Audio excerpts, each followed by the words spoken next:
Hello and welcome to Too Many Movies, the podcast where we discuss DVDs, Blu-rays, and even the occasional VHS tape. I'm your host Hal, and today's episode is the start of the big Halloween marathon.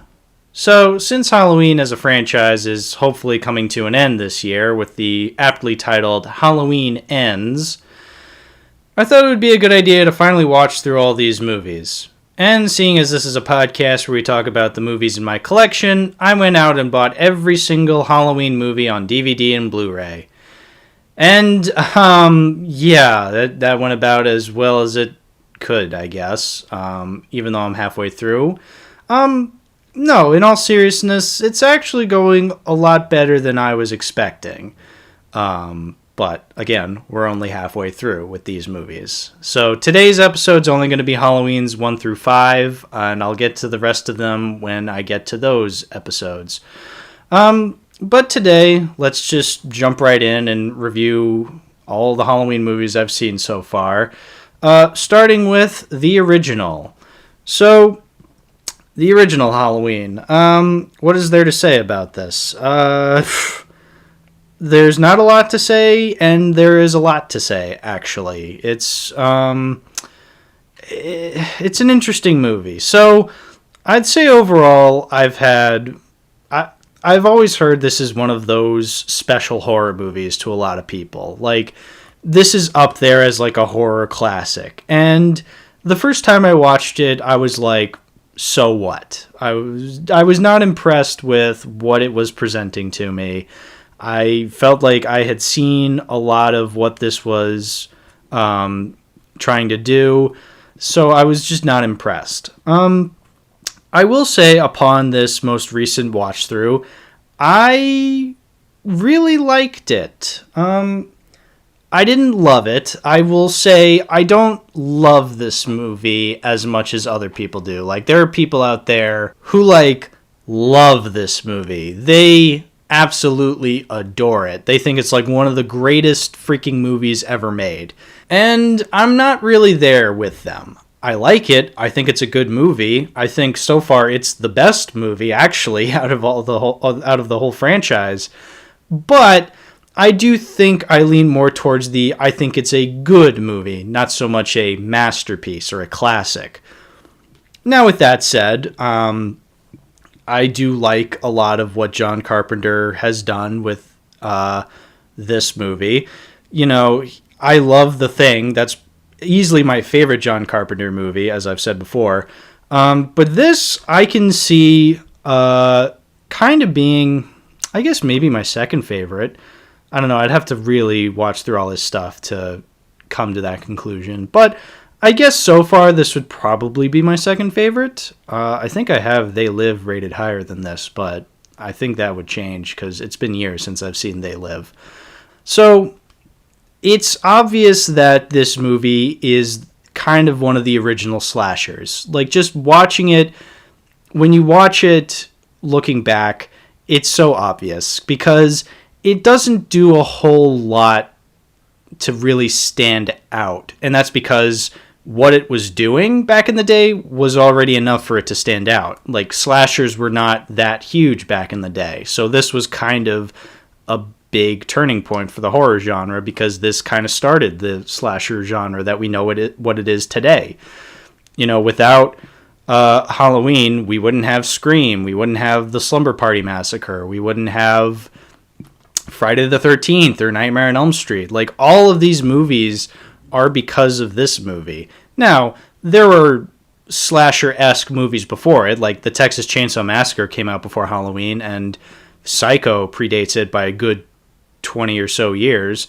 So, I can't say this is exactly original, but it did pave the way for what eventually became the slasher genre. And I'd say more often than not, I'm quite not a fan of the slasher genre, but when it does these things well, I do acknowledge that, and I think this is a very good slasher movie.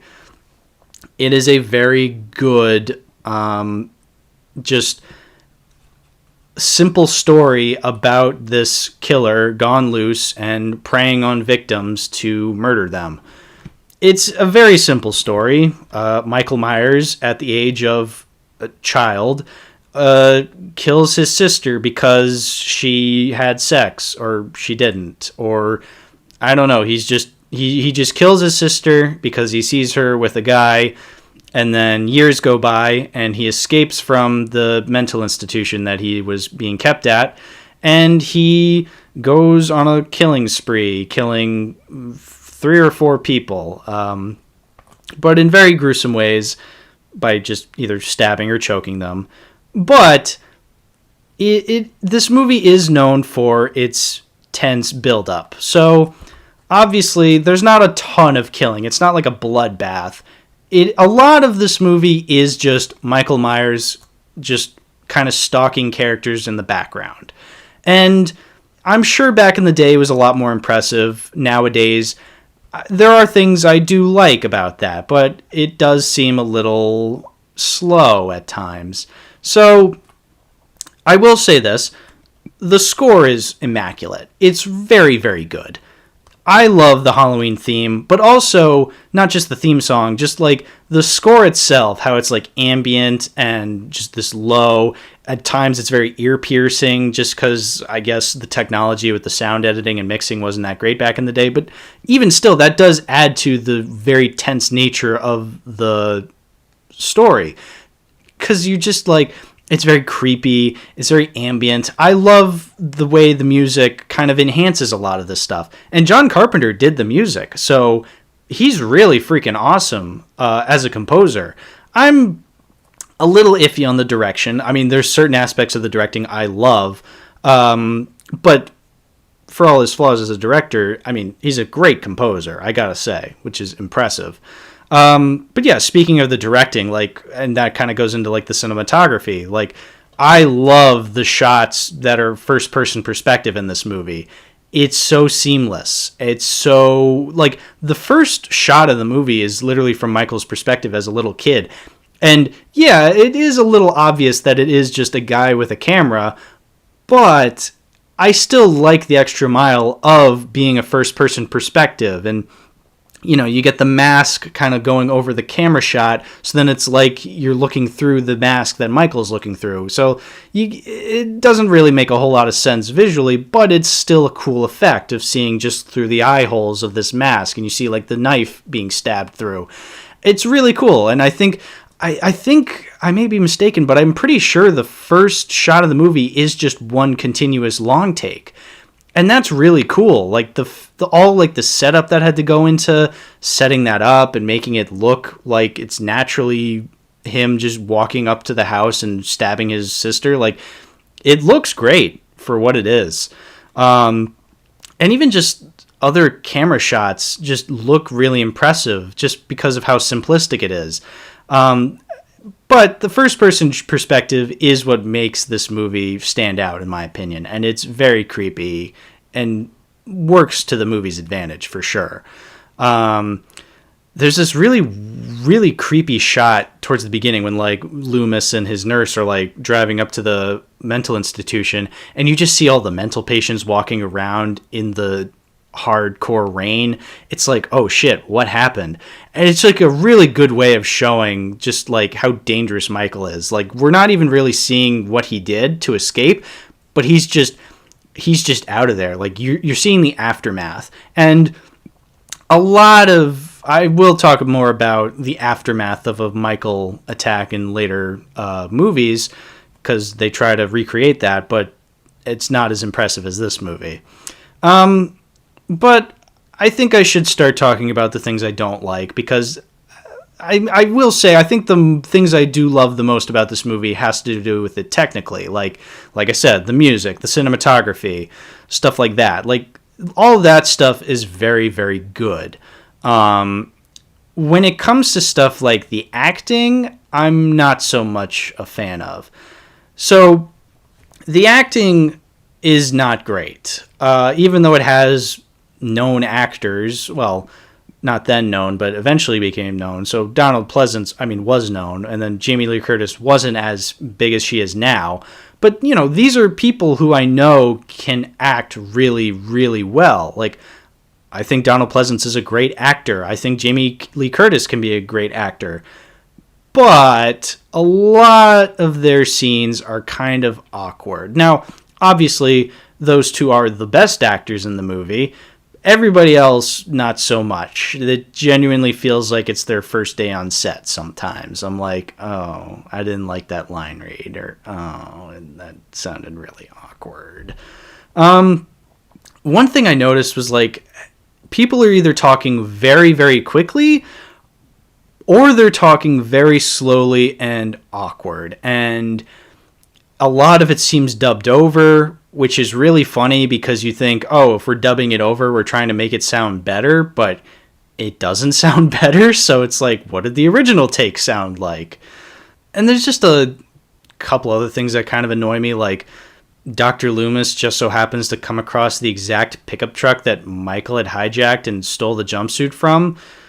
Like, it's a cool scene where, like, he finds this pickup truck, but doesn't see the dead body of the guy who drove the pickup truck. But it's like, okay, it would have been cool if he found it, but he just so happens to come across it accidentally because he's, like, at a payphone, and then he, like, hangs up the payphone and he notices the truck. It's like, oh, what a gigantic coincidence.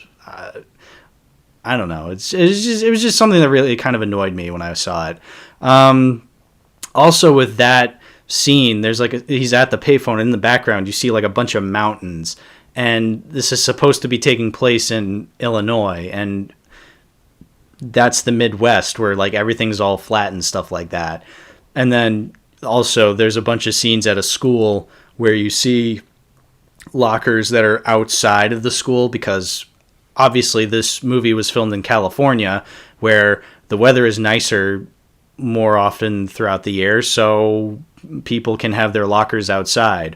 Whereas in Illinois, again, the Midwest, it gets really cold out there, so having lockers outside during the wintertime is kind of counterintuitive. That's just something that, now that I know that, because I've been told this movie was filmed in California and doesn't actually take place in Illinois, now it's just something that I notice, and I just can't unsee it. Like, now I just noticed the palm trees in the back, and it's just like, what fucking palm trees are you going to find in fucking Illinois? It's just something that kind of takes me out of it, but I mean, whatever. Like any normal person who hasn't ever been to Illinois or California is going to know the difference. It's just something that I've noticed, and now I can't unsee it. One of my favorite reveals that Michael is hiding is when Annie goes into the car and she notices like all the windows are fogged up, and it's like, oh shit, like someone's in there just breathing up a storm, and it's Michael, and then he just pops out and chokes her. It's like, it's a great way to like set up the scene, how it's just like, oh shit, like something's wrong here. Also, fun fact, the girl who plays Lindsay grew up to be one of the Real Housewives. I don't know which show she's on, because there's like a bajillion of them, and I don't care for Bravo, but apparently that's how she's famous. She was the little girl in Halloween. I did not know that. So, weird fun fact for you. And one more thing that kind of annoyed me about the movie was we do see Michael Myers' face, and I mean, it's not a big deal. It is what it is. It's just kind of weird that we see it. And I always thought, like, you know, Michael Myers, the whole movie, Loomis is basically saying he's too far gone. Like, that's one of my favorite aspects of the movie is Loomis just always insisting that Michael is not human anymore. Like, he's just evil incarnate. And I kind of like that. I like how we don't need to see a scene of Loomis and Michael together. Like, just by having Loomis state, like, oh, he's beyond saving, he's purely evil, like, there's no going back, like, he must die. Like, that just tells you everything about their relationship. He's just like, he's known Michael all these years, and he's like, no, like, there's nothing left of him. Like, he's too far gone. And that's really interesting. And I feel like by having him shown, like having his face shown, kind of takes that away. it's just like, all right, if he's this super evil character, like, we shouldn't be humanizing him then.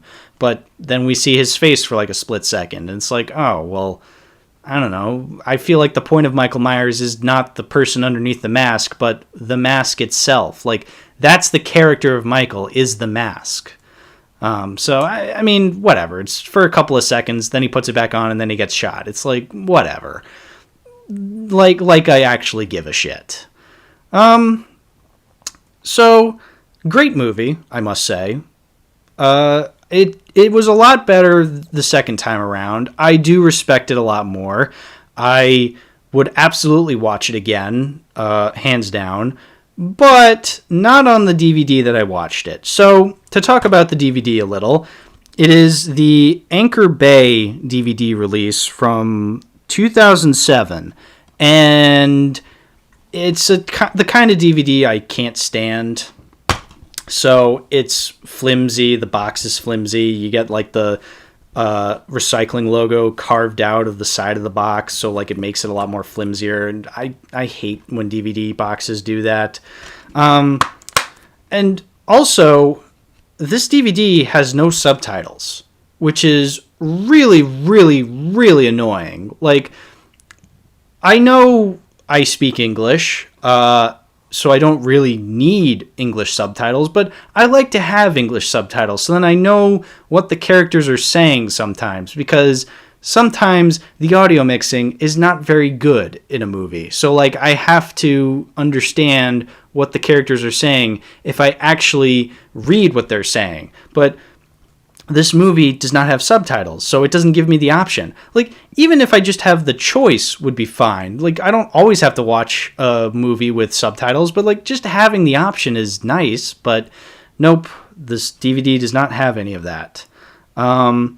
So, I really would prefer not to have this, even though it is released through Anchor Bay, and they released Thomas the Tank Engine, and honestly, I think that's really funny that they released both Thomas the Tank Engine videotapes and Halloween, just because they're two completely different sides of the spectrum. But even with that said, I would rather have this on like a nice 4K.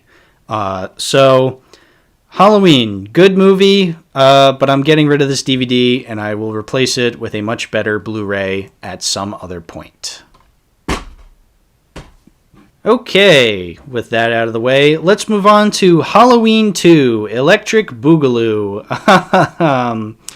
So Halloween 2 is a movie that is a sequel that is honestly not that bad. So I was really expecting very little from Halloween 2, with horror sequels being, terrible and everything.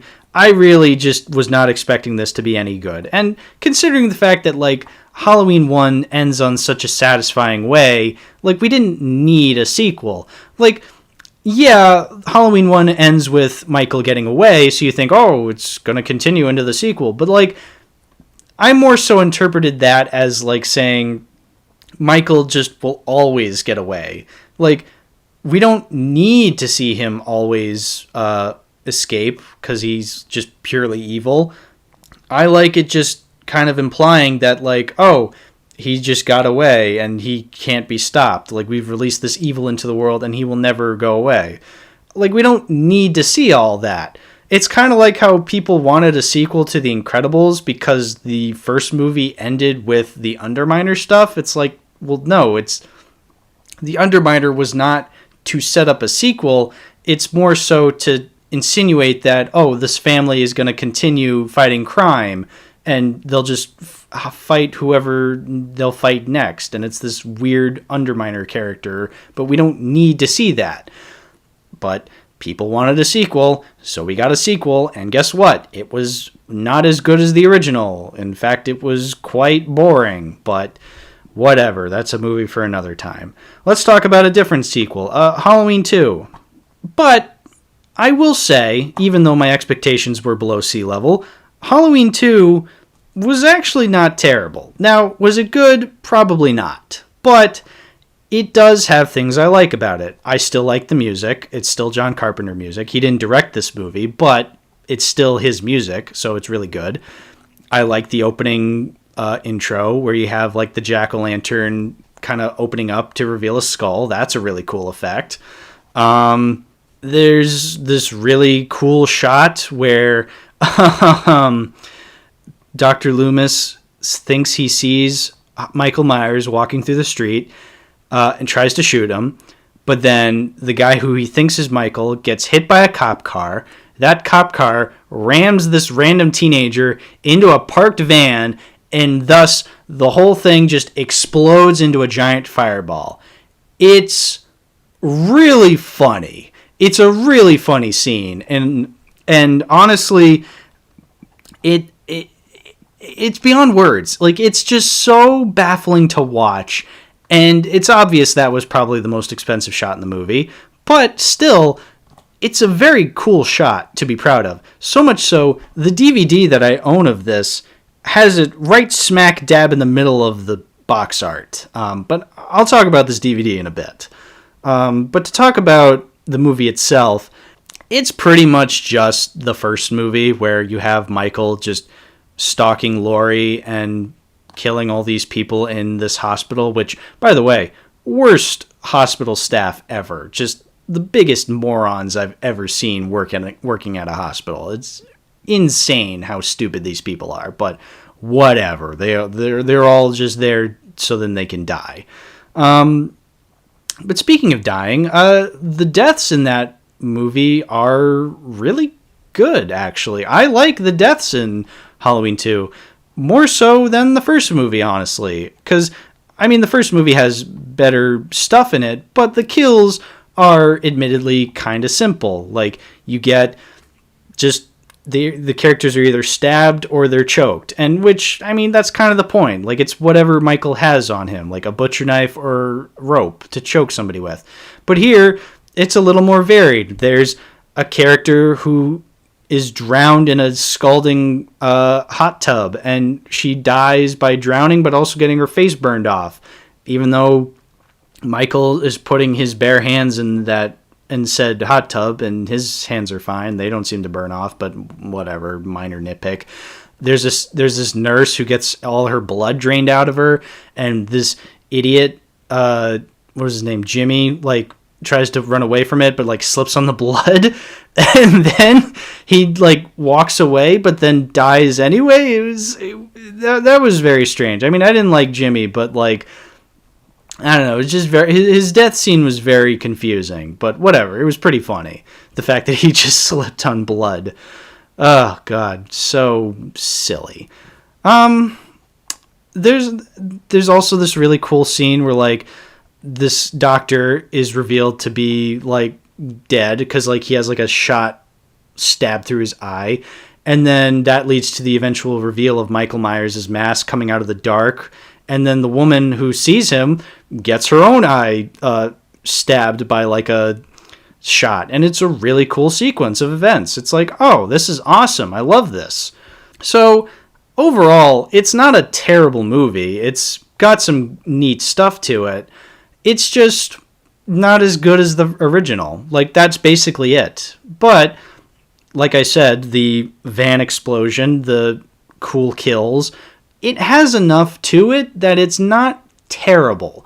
It is enjoyable. It's an enjoyable sequel, all things considered. I don't think it shits on the original as much as some of the later ones, but like, I mean, it's just not terrible. Again, maybe this is a case of I've just seen so many terrible horror sequels so that my expectations were extremely low, and so I'm kind of saying it's not terrible is more so me just like, I don't know, not really seeing how bad it's supposed to be. But even still, it's not a bad movie. I thoroughly enjoyed it, honestly. But to talk about this DVD that I have of it, so it's a from the company called Good Times DVD. So it's not an official like DVD release from like the studio. It's from some company called Good Times DVD, and this is from 2001. And similarly to my Young Frankenstein DVD, which is from 1998, this is from that era when DVDs were like kind of simplistic. The cover art is hilarious. So it's advertising that it's widescreen, which, to go into that, the widescreen is hilarious. So yes, it is widescreen because you get the two black bars at the top and the bottom, but this is a DVD made for a cube TV. So obviously back in the day, TVs were a lot more cube shaped. They didn't have widescreen TVs until, I don't know, late 90s, early 2000s, I would say. But I guess because cube TVs were still popular around that time, this was widescreen meant for a cube TV. So like you'd have the screen filled up with the widescreen and then the two black bars. But because I watched this on a widescreen TV, I got two black bars on the sides as well. So even though it's widescreen, I watched Halloween 2 on a widescreen TV, but it was just a rectangle, and then you had all this blackness surrounding it. It was really funny, actually. It was like, holy crap. Like, this shouldn't even be possible, but it is. Another thing I liked about this DVD, it had subtitles, so that was nice. I liked having that option. Thank you for that, Good Times DVD. You gave me a basic way of watching a movie by giving it subtitles. Thanks for that. So, going through this and really thinking about it, I really like this DVD. I think it's hilarious. I think it's a great time capsule, seeing what DVDs were like back in the day. So, you know what? I'm keeping it. I know it's funny that I'm getting rid of my Halloween 1 DVD, but I'm keeping my Halloween 2 DVD. But like I said, I am eventually going to get Halloween 1 on a nice Blu-ray. But you know what? I don't need Halloween 2 on a nice Blu-ray. I think having it on this really stupid DVD from 2001 is enough. I mean, like I said, this cover is hilarious. I can't bear to see it go. I'm keeping it. It's a keeper. All right, that takes us from Halloween 2, moving on to Halloween 3. So this is the one that everyone says is that it has nothing to do with any of the other ones because, well, apparently the original plan for Halloween was that every movie was going to be about a different story. So kind of similar to how Stranger Things Season 1 was just supposed to be about the kids and Will Byers, you know, Halloween 1 was just supposed to be about Michael Myers. And then Halloween 2, 3, 4, and so on was supposed to be a different story. Why they waited until 3 to do this, I mean, it's probably just bullshit, but whatever. They decided to do a story completely different from Michael Myers for Halloween 3, Season of the Witch, and it didn't do so hot, so obviously from then on, Halloween was closely related to Michael Myers. Which I think is a shame, because looking at Halloween 3 on its own, it's not a terrible movie. It's pretty fun. It's dumb, it's stupid, it's a little boring towards the middle chunk, but it does have kind of chunks to it that are quite entertaining. So one of the things I like about it most is it's able to capture the Halloween season in every frame. I love the masks that they have. I love the fact that every place, every location has some Halloween decorations to it. It's a very Halloween-esque movie. Like, you could watch this every year for Halloween and still get something out of it. Even though it has nothing to do with Michael Myers, you're still getting something out of it that makes it kind of true to the season of Halloween. So while it's not true to the franchise of Halloween, it's true to the season of Halloween. So it's just a really goofy movie. So you got these robot guys going after characters and killing them for no, I guess there's a reason, but like, damned if I remember it. because there's like some conspiracy. So, all right. So there's these masks on Halloween, and these Halloween masks, and they're very popular. And so every child wants one, and this doctor gets roped into this conspiracy when one of his patients dies. Oh, by the way, the patient dies because this robot, who you don't know is a robot yet, goes up to the guy and just yanks his nose out of his just yanks his nose out of position, so then he can't breathe anymore. He doesn't pull it off, he just dislocates it exponentially, so then he just dies instantly. It was really, really funny. Anyway, so then the daughter of that guy tries to investigate his death, and she takes on the doctor to help her for no reason, just because they needed two characters for the movie to work. So this guy was just like, yeah, I'll help you. All right, you have a family, but whatever. Anyway, so then they like track down to this factory town that's just full of Irish people for whatever reason, and they come across this town because that's where the factory where they make the masks are, and it turns out the billionaire owner of this company, who also owns this town, is evil and wants to kill all of America's youths by just hypnotizing. Or no, what was it? It was like there's some like computer chip in the mask that like when you watch the commercial at a certain time during Halloween, because like, oh yeah, there's this commercial that plays where it's like 2 more days till Halloween, silver shamrock. Like there's this. It's just this weird commercial, like this earworm of a commercial. And so when you watch it at a certain time and like it like activates the chip, and then all of a sudden like the mask kind of melts onto the kid's face, and then snakes and bugs come out of it, I guess. And he's doing this because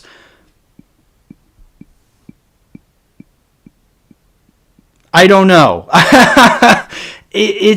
This movie is insane. It's so nonsensical, and I kind of love it for that. Like, it's just so stupid and so bafflingly...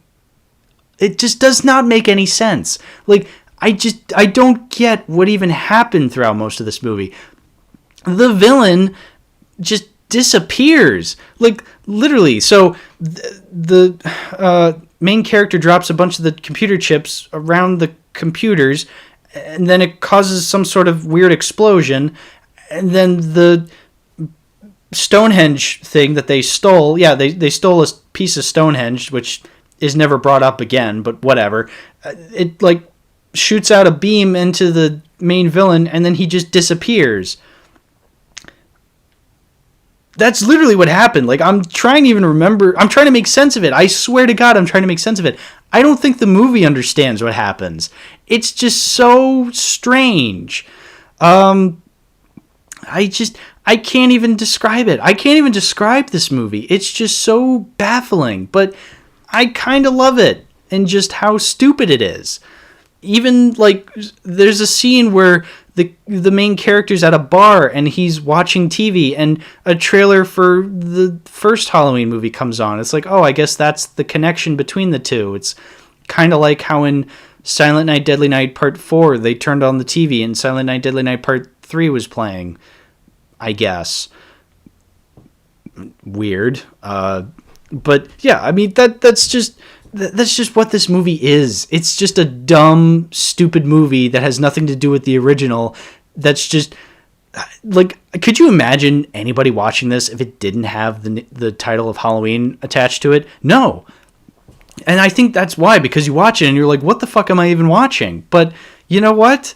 I kind of love how stupid it is. I kind of love it for that. I really am glad I watched it. And I could honestly watch it again. I kind of prefer it over the second Halloween movie, just because it's so bafflingly idiotic that I love it. I I would recommend this to anybody watching. You're probably going to hate it. You know what? Fine by me. I loved it a lot. It was so stupid and nonsensical. It was everything I wanted from a dumb, stupid horror movie. It does get a little boring in the middle chunk, but I mean, the good stuff absolutely makes up for the lack of bad stuff. For every long scene where the main lady turns out to be a robot and she's just trying to kill the main character, that's a boring scene. There's the scene of that character named Marge who gets her face blown off by a chip, and you just see her like gaping mouth open because she was poking this computer chip with a bobby pin, and just her whole face just gets fucking I'm a fire in my laser. It's oh god, it's so stupid but so funny. It's just such a strange movie. So I would love to own this movie, but not this specific DVD. So much like the Halloween 1 DVD, it's a very flimsy box. It's a very flimsy case. It's a very minuscule DVD. There's not a lot to it. There's really no special features, except for one. Here's this really strange special feature this movie has. So typically with most DVDs, you get, special features like trailers. So a DVD will feature trailers of other movies and maybe the movie itself, maybe a trailer for the movie itself. Sure, that makes sense. Not this DVD. This DVD has a selection on the menu that's called recommendations, and it's literally just a screen advertising The Thing and Village of the Damned on DVD. Not trailers. Not trailers. Just a screen showing 2 PNG images of DVDs for those movies.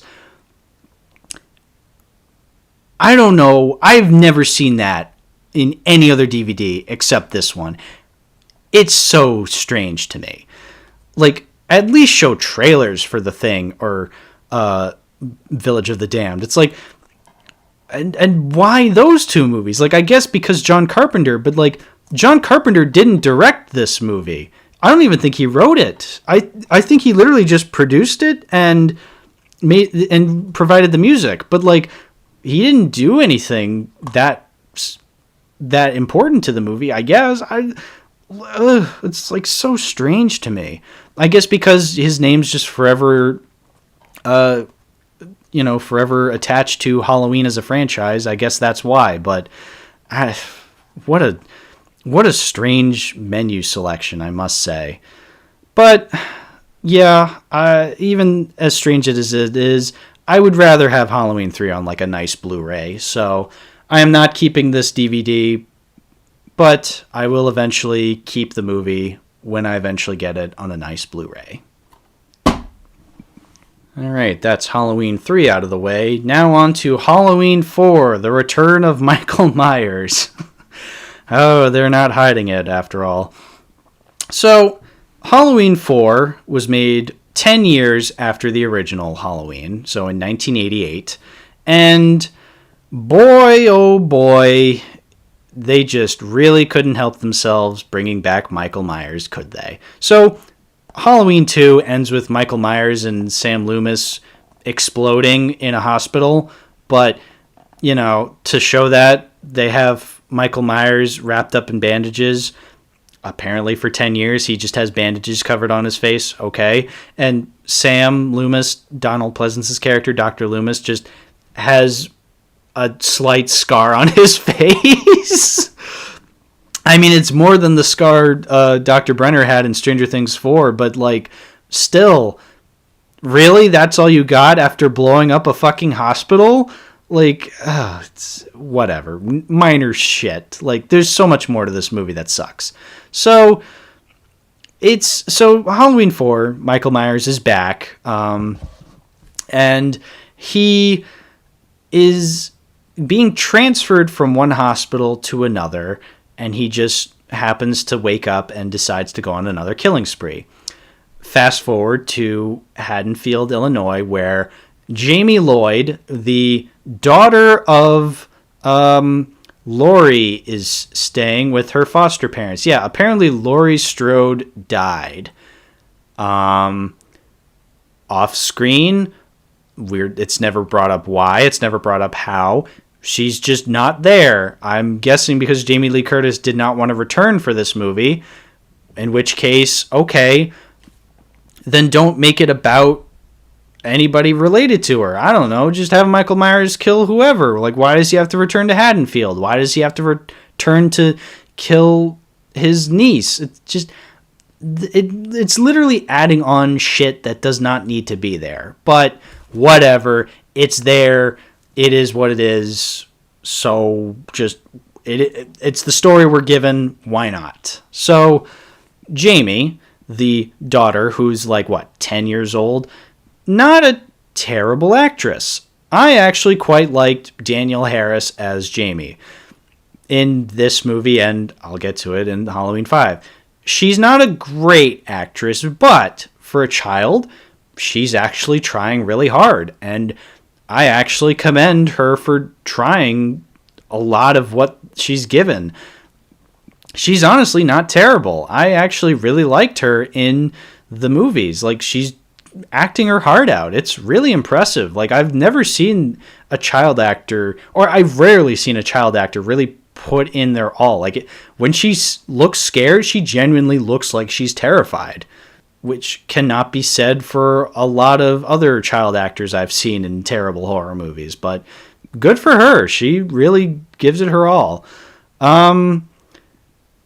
So yeah, Michael Myers returns and he's killing people, but we don't see them. We barely ever see him kill somebody on screen. It's done so kind of off screen. Like, okay, there's two examples of characters or a character walking into the aftermath of a Michael Myers bloodbath. So Dr. Loomis walks into a diner and it's completely destroyed with dead bodies everywhere, and the implication is that Michael was there, and Michael is still there. Actually, Loomis sees him. Okay, why? Like, you have this neat setup where you have Michael Myers in a diner where he's just killing everybody. That could lead to a really cool scene, but they don't do anything with that. And I get it. They're trying to recapture, I'm assuming they're trying to recapture that moment in the first movie when, like, Loomis and the nurse are, like, approaching the mental institution and you just see these mental patients just walking around in the rain. But, like, that was set up cleverly. Like, and you already did that. Like, now show Michael being an absolute menace to society. But then, okay, later on in the movie, there's a scene where characters go to the police station and it's absolutely ransacked from Michael. Why wouldn't you show that then? Like, I don't know. Show him killing people in mass hysteria. Like, I don't know. That'd be a really cool scene. But no, we're just not allowed to see those really cool scenes in front of us. We're just supposed to interpret what happened. It's like, all right, fine. There are a couple on-screen deaths, but they're not as impressive. Like, there's a scene where he kills the sheriff's daughter, and it's not really all that cool. There's a scene where he kills Jamie's foster sister's boyfriend, Brady, and that was really confusing because it kind of cuts away before you actually see anything. So it's like, all right, like, I don't know, why make this rated R if you're not going to actually show anything? Like, yeah, obviously there's limitations to what you're given with an R rating and also limitations to what you actually want to show, but show something. Anything. I'm begging you, show me something cool. And that's really where this movie kind of falters, in my opinion. It's not terrible, all things considered. Like, watching through Halloween 4, it's not a terrible, terrible sequel. I'm just not as impressed with it as the others. Like, with the other Halloween movies leading up to this, like, even at their worst with Halloween 2 and 3, like, they had moments to them that stuck out, like the van explosion scene, like Silver Shamrock, like the scene where, like, the family is getting killed by all the bugs and snakes. It's like, you, even though they were stupid movies, they had interesting moments to them that really made them stick out. And that's what makes me want to watch them again and again. What did Halloween 4 have? besides Michael returning? I mean, if we're going off of what this Blu-ray has to say, so I have Halloween 4 here on a nice 4K Blu-ray collector's edition, because when I went out to buy every single Halloween movie, all they had for Halloween 4 was it on this nice Blu-ray from Shout Factory, or Scream Factory, which, okay, fine. It actually looked really good in 4K. It honestly looked really awesome, actually. It was a really good transfer. But anyway, to go on to what I was trying to say, so this movie, the back of the box says, Michael Pataki, Sasha Jensen, and Kathleen Kemott co-star in this smash sequel that marked the long-awaited return to the original storyline and remains infamous for its startling twist ending and graphic violence. First of all, graphic violence in quotes there, buddy, because I've seen more graphic shit on Don't Hug Me, I'm Scared. But also, it's startling twist ending. So when I read that, I'm like, oh shit, what is this twist ending you speak of? Well, I'll tell you. I don't know.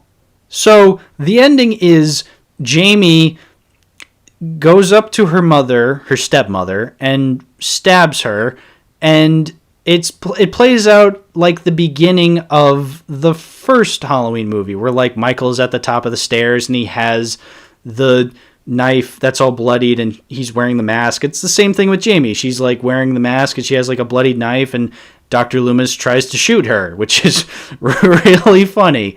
But I guess what it's supposed to be heavily implying is that the spirit of Michael Myers is now embodying Jamie, which is really stupid. So, first of all, if you want to go with the idea that, oh, maybe Jamie wanting to kill her mother is hereditary from Michael, it's like, okay, that was never established. She's never been established at being dangerous, so this makes no sense. This is very extremely out of character and out of nowhere. But also, the spirit of Michael Myers embodying this young girl is just really, really out of left field for this franchise. It's kind of stupid, honestly, no matter how you look at it. So, startling, I would not go that far. I'd say stupid. Now, as harsh as I've been sounding with Halloween 4, and I will admit I have sounded very, very harsh towards it, I will say I am kind of fascinated by this movie. Just by how I'm more so fascinated by how many people like it. Like, you read the reviews for it on Letterboxd, and people love this movie for some reason. They, think it's one of the greatest of the Halloween movies, and I'm just left thinking, why? What does it do that's impressive? Like I was saying, there are scenes where I know it's trying to seem artsy by, not showing the violence, but, just show the violence and it would have been a million times better. And, like I said, bringing back Michael is stupid, but they don't really bring him back in any impressive way. They're just like, he just got, badly burned or whatever. It's like, okay, stupid, but whatever. And I don't know why we have to make it about Laurie's daughter is just so strange to me. In fact, not including Laurie just makes it even more confusing. It's like, just make it just completely different characters. I don't even care. Just make them not have to do with anything at this point. Just make Michael just kill whoever. Who cares? But whatever. Yeah, Halloween 4, not a great movie, but not the worst horror movie I've ever seen. And maybe I'm just saying this because this is a very nice Blu-ray. The box it comes in is very nice, and it looks really cool. So maybe I'm just being nicer to it, but you know what? I honestly don't want to see it go. Even though I don't like the movie, but I kind of want to keep this Blu-ray for now. For now. Maybe my tone will change towards it over time and I'll want to get rid of it, but I think for now, I want to keep it. Just because it is a nice Blu-ray, so.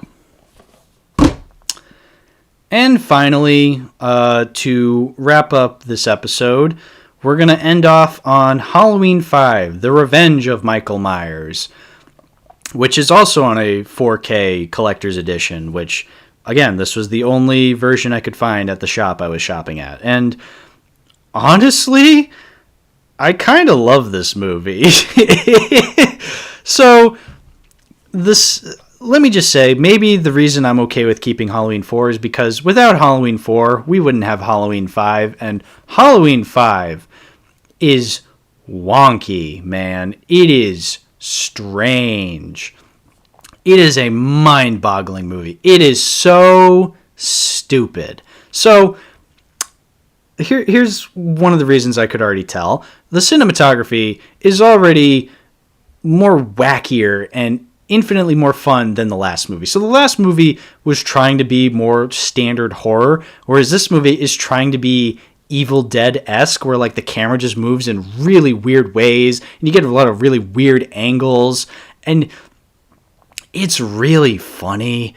Donald Pleasance is clearly getting so tired of being in these movies, so his acting is just off. Danielle Harris is trying really hard. She's probably the best actor in the movie. This 10-year-old child is the best actor in the movie, so, which is really funny. So, yeah, like I said, at the end of Halloween 4, it's heavily implied that the spirit of Michael Myers has taken over her body.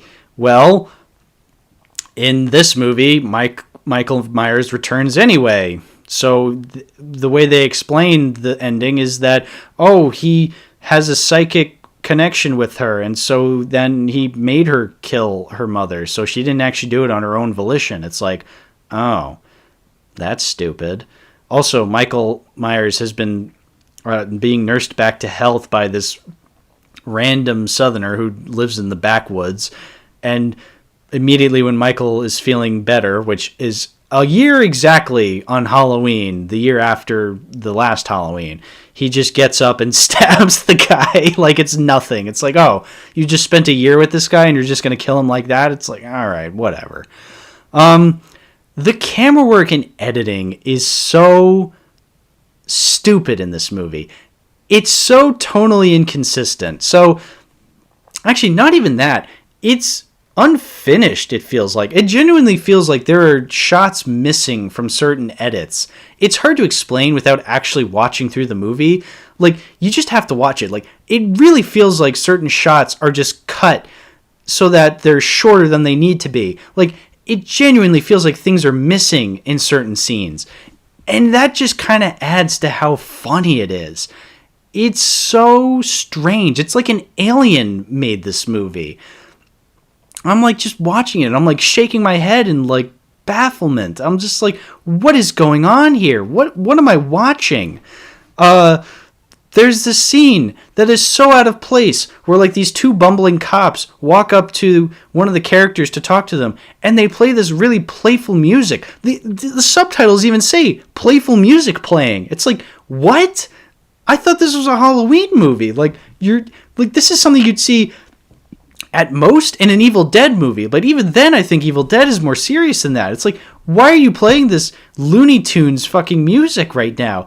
And it's the only time it happens in the entire movie. Like, I thought every time these cops were going to come back on, they were going to play this really crappy, playful, wonky music, but no, that's the one scene it happens in. It's like, what? Why? It's so out of place, but I love it every second. I love it. It's so dumb. There's this one scene where, so yeah, it's established that Jamie has a psychic connection with Michael, but she can also see where Tina's at. So Tina, her friend, well, Rachel's friend, who she's also friends with, she sees where Tina's at. So okay, she's with Michael, so I guess that's how she knows that Tina's in danger. And there's this one point where she's like, oh, Tina's in danger, but she can't really talk. Oh yeah, she can't talk for most of the movie. Why? Plot. So anyway, she's trying to tell people that Tina's in trouble, and Dr. Loomis is just like, oh, describe where she's at, and she's just like mouthing these words. Or she's like struggling to say them, and at one point she sees like the store that Tina's at has this advertisement for like cookies, I guess. It's like this very robust woman with big tits and she has cookies over her tits. And the way that Jamie describes it, she says, "Cookie woman," and the cop is just immediately like, "Oh, that's that certain blah blah blah gas station, like go there." And then the next shot, 4 cars surround Tina in the parking lot. It's like, oh my god, Cookie woman, are you fucking insane? Oh god, it was so funny. Cookie woman, that saved the day. Was Danielle Harris with all of her might saying Cookie woman. Good God, this movie is a masterpiece of the highest degree. It is so unbelievably insane. Just all these scenes, all these characters would probably annoy me, but the fact that it's just made in such a... It's hard to explain, but it's just... You have to experience this movie. You really do. I will admit, towards the end, it did kind of lose its energy because then it just became a standard Halloween movie where Michael Myers is stalking characters and then he kills them. And it's honestly not anything we haven't seen before. It's just, oh, he takes a pitchfork, stabs a guy, he takes a sickle and just chops off a woman's head, but you don't really see it. It's like, oh, well, okay. Whatever. And then even the ending is really confusing. So the whole movie, Michael is being tailed by this weird guy in black, and then we never see that guy at all. Like, you think, oh, you see him in the shadows, you see him from the back, you think, oh, it's eventually going to reveal who he is towards the end. No, we never see that guy. Like, it's heavily implied that, like, he broke into the police station to get Michael out, a la, I don't know, Terminator scene, but we don't see them escape. We just see Jamie walk in, cry when she sees that Michael's cell has been broken into, and then the movie ends. That's it. It's like, oh my god, like, this movie's broken. It really feels like the movie's broken. And honest to God, I love it because of that. Holy shit, like, what an incredibly broken and baffling experience that was. I think that's why I am so nice to Halloween 4, even though I really don't like it. And the reason I want to keep it is because without Halloween 4, we wouldn't have Halloween 5.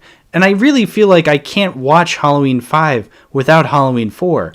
Honestly, these movies are so broken, I need to keep them. Like, I need to cherish them. They're not going to be on the same level as Halloween's 1, 2, and 3. I mean, Halloween 1 is obviously the best one. Halloween 3 is the second best. Halloween 2 has its moments, but Halloween's 4 and 5, even though they're not as good, and they are just they're just pretty broken, they're fascinating. I'm fascinated by these movies. I'm fascinated that Scream Factory or Shout Factory was like willing to put these movies on a 4K Blu-ray. It's like, really? Okay, sure. Put them on 4K, man. That's awesome that movies this dumb can get 4K transfers. I'm glad they can, actually, in fact, because then we get to experience them in the highest quality possible. So, if you couldn't tell, Halloween 5, I'm keeping. This is a very nice Blu-ray. It is a very stupid movie. I need to experience it over and over again. I highly recommend you guys check it out if you haven't watched it, but you're probably not going to get as much enjoyment out of it like I did. But whatever, I still recommend it. Another bunch of Halloween sequels to discuss. I watched all of these in a day, and I regret doing that because this is when the franchise really got terrible, in my opinion. Yeah, I already talked about 4 and 5 and how they weren't great, but there was some charm to them. These are less so charming and more so, I don't know how you say, mind-numbing. So let's just jump right in, starting with Halloween 6.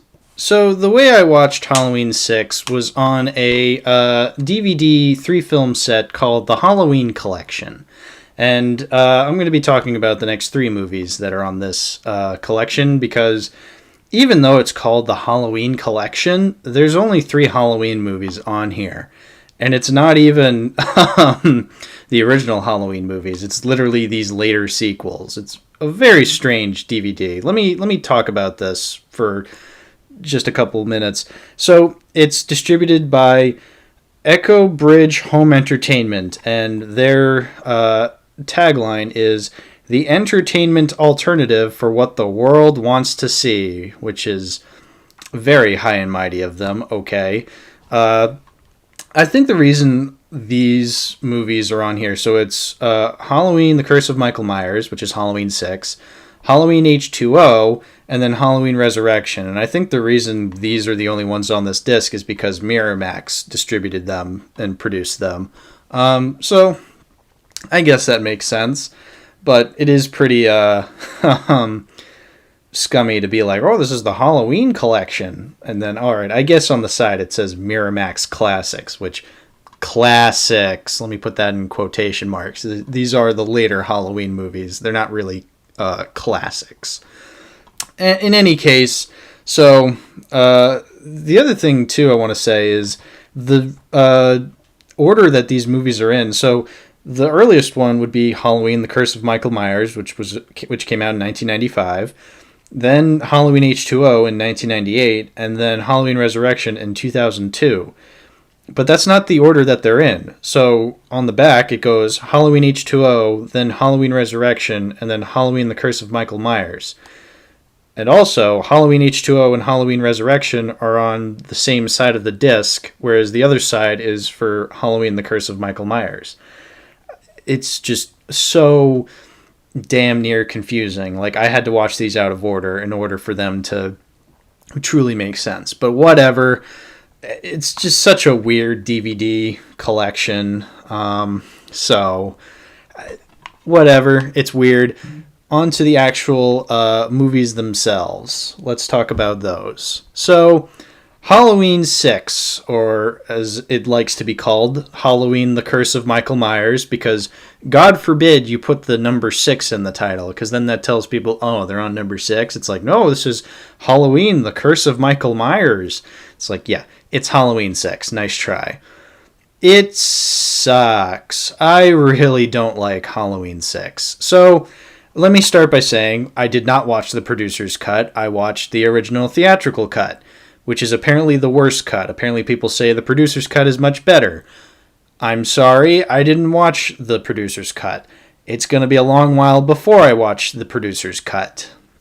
You know, I already got other cuts of movies that I would rather watch before this. I'd rather watch the other Blade Runner cuts that I haven't seen, the Richard Donner Superman 2 cut that I haven't seen. I'll get to the producer's cut of Halloween 6 someday. It's just not at the top of my priority list. But anyway, just even with watching this theatrical cut, I don't feel like the producer's cut would do any better for me. It's so 90s, this movie. The editing is very flashy and quick-paced, and it's very, very annoying. And I don't like it. Also, another thing about the DVD itself, there's no subtitles. There's no option for subtitles. It's like, come on, dude. Let me understand what the characters are saying. Like, I had to turn up the volume so high in order to hear what the characters were saying. But then that made the loud sound effects and loud music even louder. So thanks for that, stupid fucking DVD. So this movie starts off with Jamie Lloyd, Laurie's little child who was in the last two movies, except she's not played by Daniel Harris anymore because, well, in this movie, Jamie's pregnant and giving birth, and I do not want to see a child give birth. But, I mean, they aged her up a bit, so I guess it's fine. But, like, still, really, you're gonna start off with having a child who was a child in the last movie, now she's not, just give birth? It's like, oh, God, gross. Like, also, spoiler alert, that child is Michael's. I don't think it's ever said in the movie. I don't remember it ever being said in the movie. It's said in the Letterboxd synopsis, which is very strange. I don't know. What a weird way to start off your Halloween movie. Anyway, So, yeah, you start off with an incest birth. Great. Off to a high start, I can say. Oh, so Jamie gives birth. She then dies at the hands of Michael, and so then the baby is in the hands of Tommy Doyle, who's now played by Paul Rudd for no reason, and he just has this baby for like the majority of the movie. And then there's other characters. There's the Strodes, who are the cousins of Laurie. Again, that's never really brought up. You have to like go out of your way to know that. It's like, all right, why are we introduced to these characters? Like, the only characters from the original that are still around are Tommy and Michael. And that's it. Like, we had Jamie, who I'm like, all right, I know who Jamie is, and then you kill her off in the first few minutes. It's like, all right, well, like, who am I supposed to follow? It's like, oh, Laurie's cousin, who you guys had no idea about, and Michael's coming to stab them because they're in his house. How convenient of that. That's small fucking world that Laurie's cousins moved into Michael's old house. It's just really, this is so stupid. Also, this is the movie where we get the most involvement from this cult. So for whatever reason, this movie, and even the last couple of movies, have been hinting at this cult that's like worshipping Michael Myers, but also not worshipping Michael Myers. There's a cult in this movie. For whatever reason. I don't know why. Why is there a cult? Why is there, like, a reason? You know what they're here for? They're here to explain why Michael does the things that he does. They're just like, oh, we're here to worship Michael Myers because he's possessed by the devil or some shit. Just, I don't even remember. Like, because who cares? I'm not here to watch a cult in a Michael Myers movie. I'm here to watch Michael Myers kill people. Like, that's what I'm here for.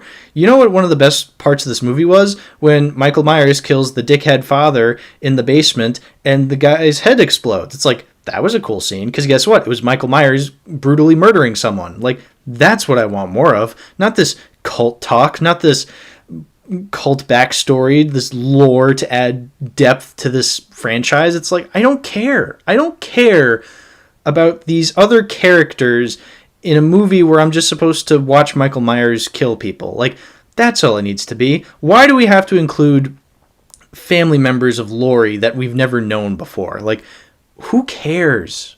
Really, who gives a shit? Just be Michael Myers killing people. Is that really so fucking hard? I will say another really funny part was when Kara jumps out the window. You know, Kara being Laurie's cousin we've never heard of. She just jumps out a window when Michael's about to kill her, and it was really funny, actually.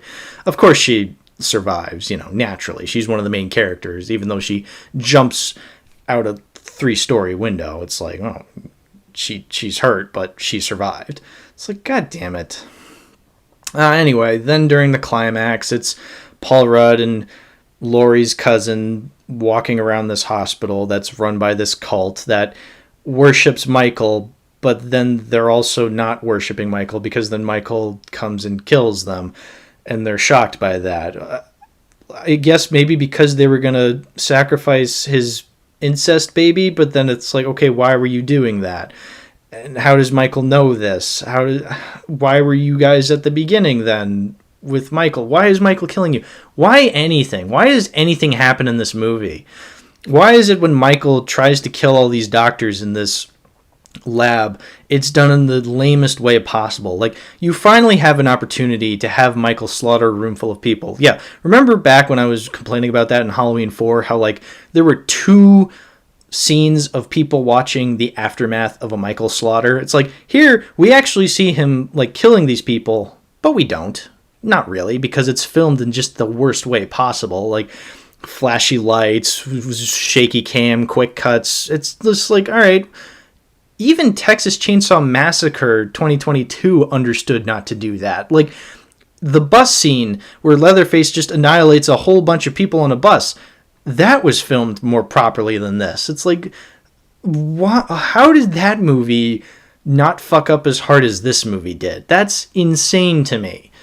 And then, of course, at the end, the movie says it was made in memory of Donald Pleasance because he died while this movie was being made. It's like, oh, well, great.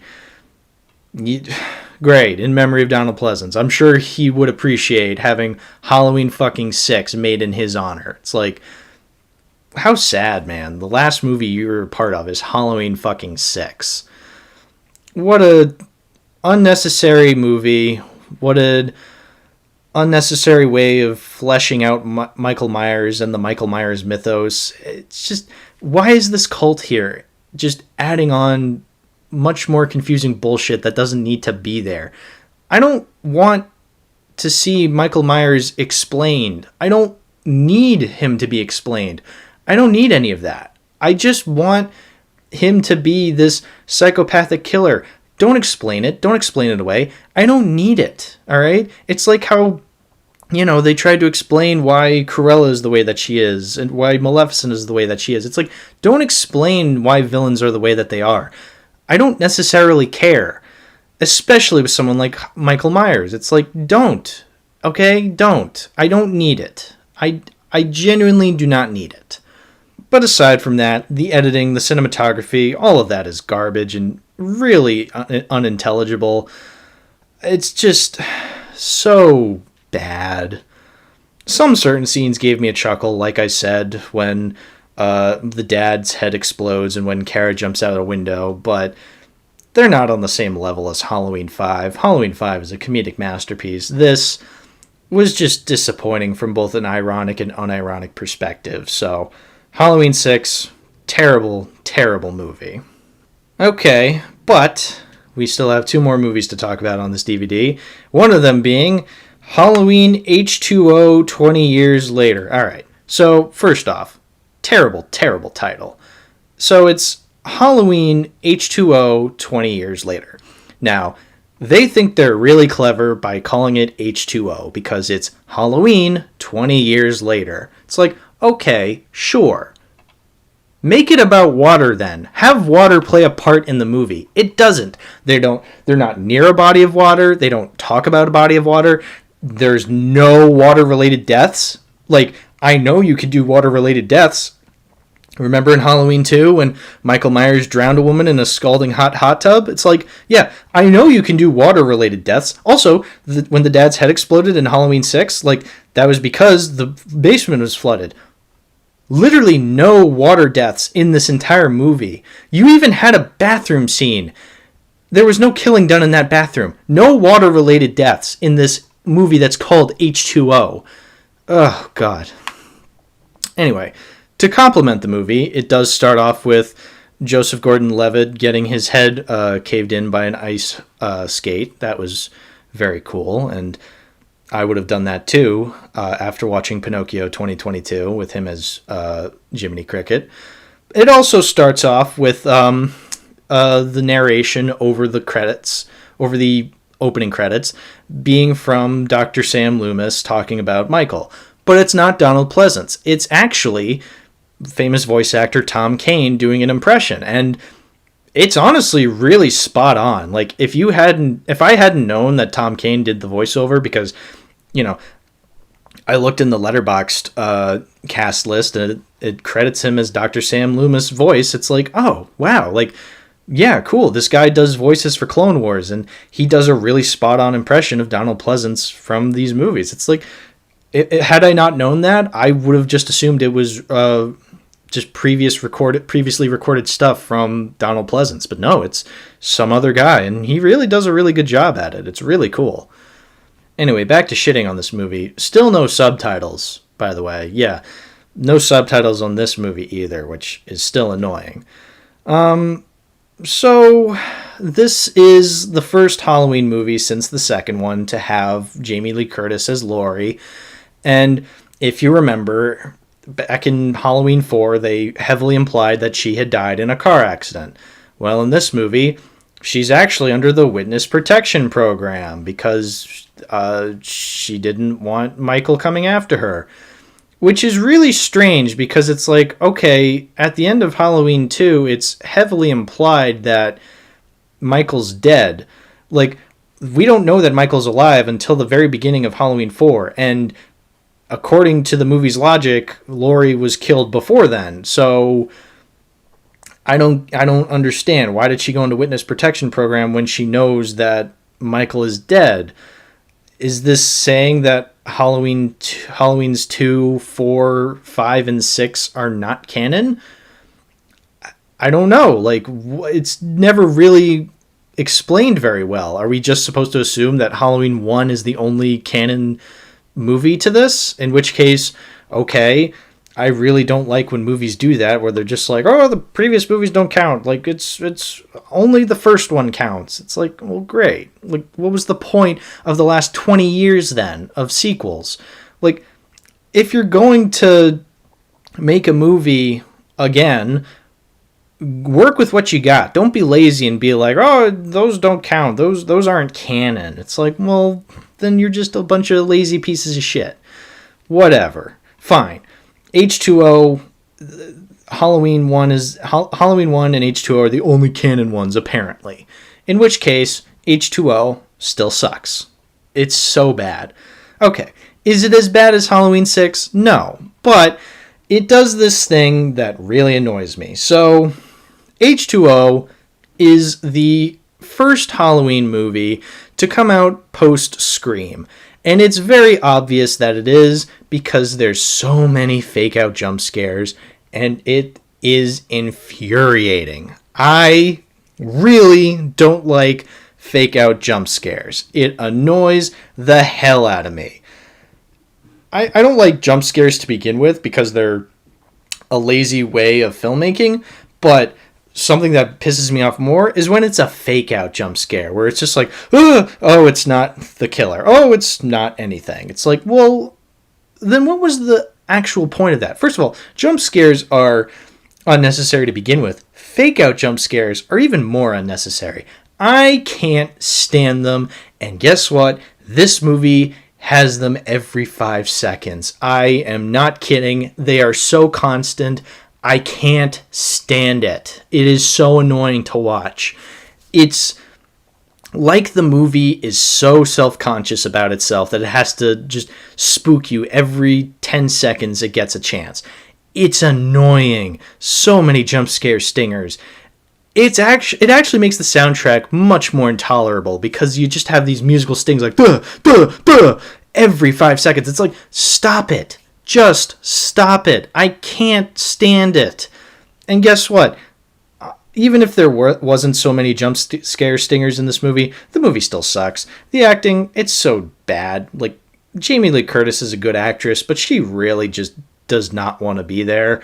She's so tired of it all. This is like, what, only the third Halloween movie she's in, but like, she knows that it's Halloween 7, and she's like, good God, can we please stop with this? Josh Hartnett is bad. Like, yeah, he plays her son, and he's terrible.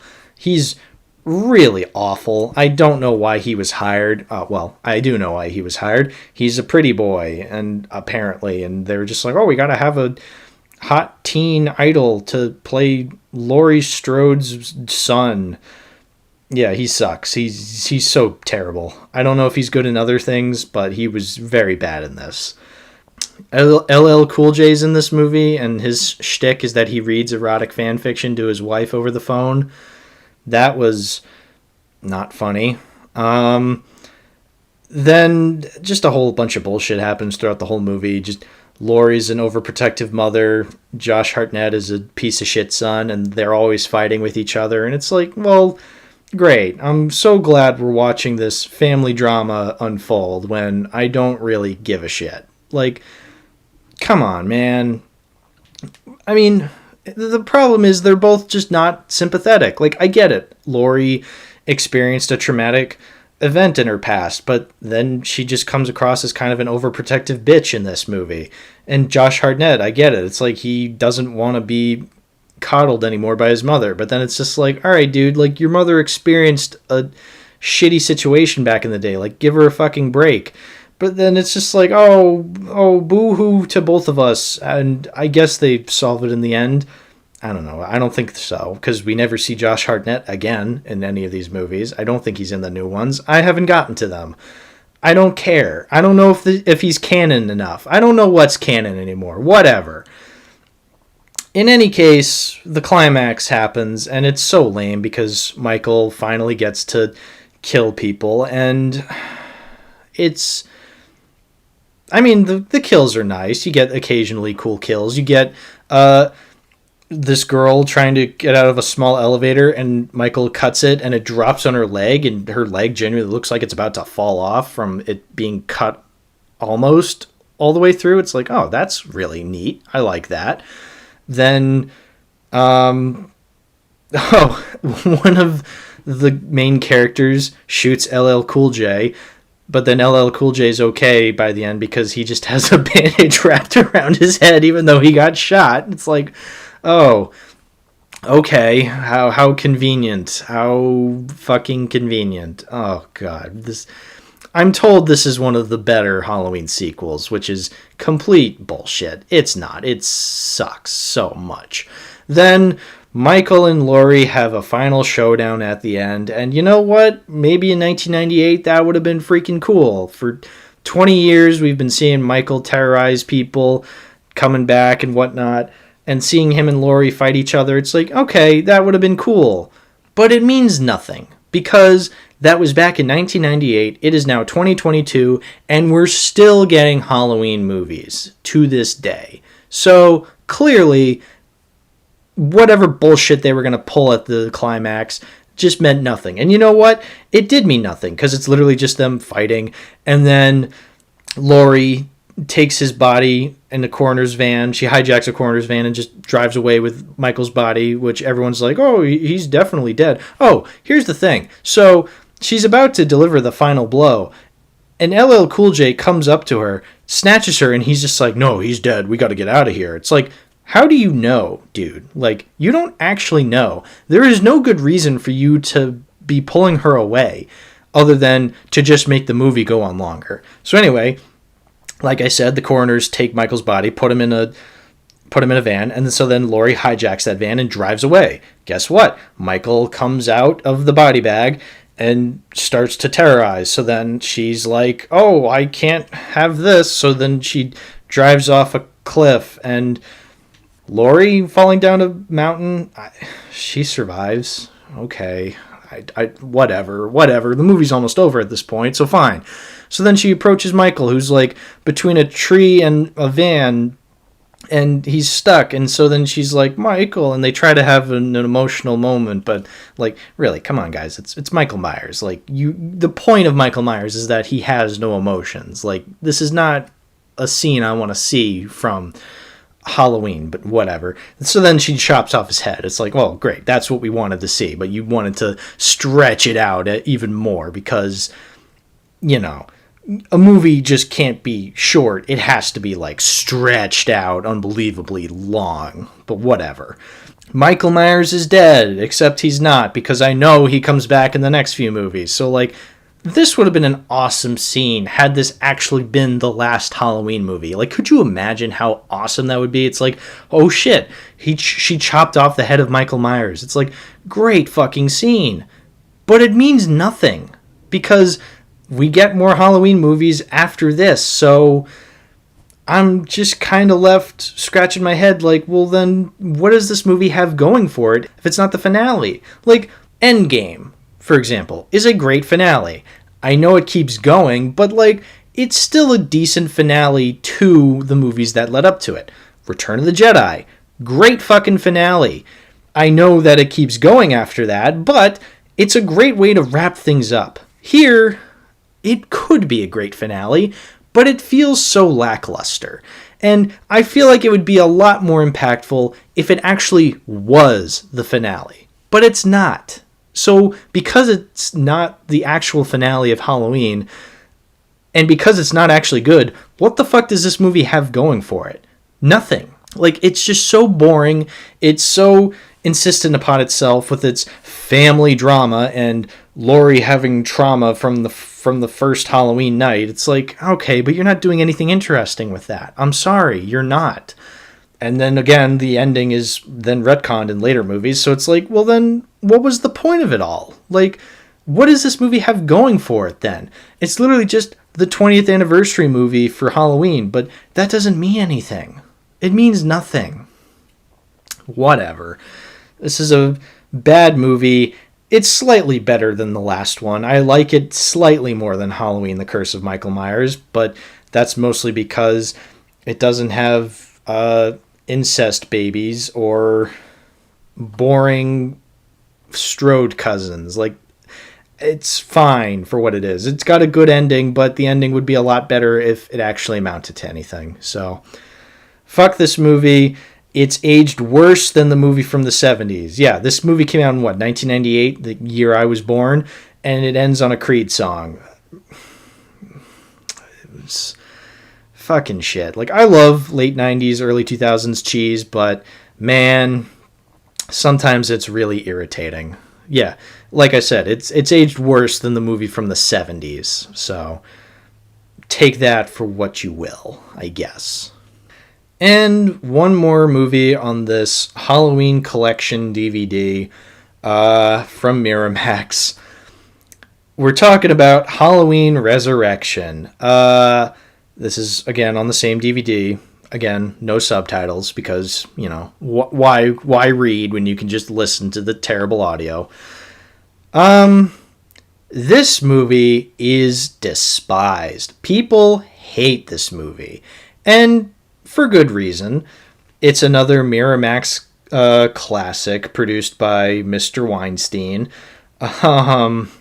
That's something I should have mentioned, by the way. Since this is Miramax, these are all produced by Harvey Weinstein. Funny enough, this is a movie where every guy character is kind of a horny pervert. So,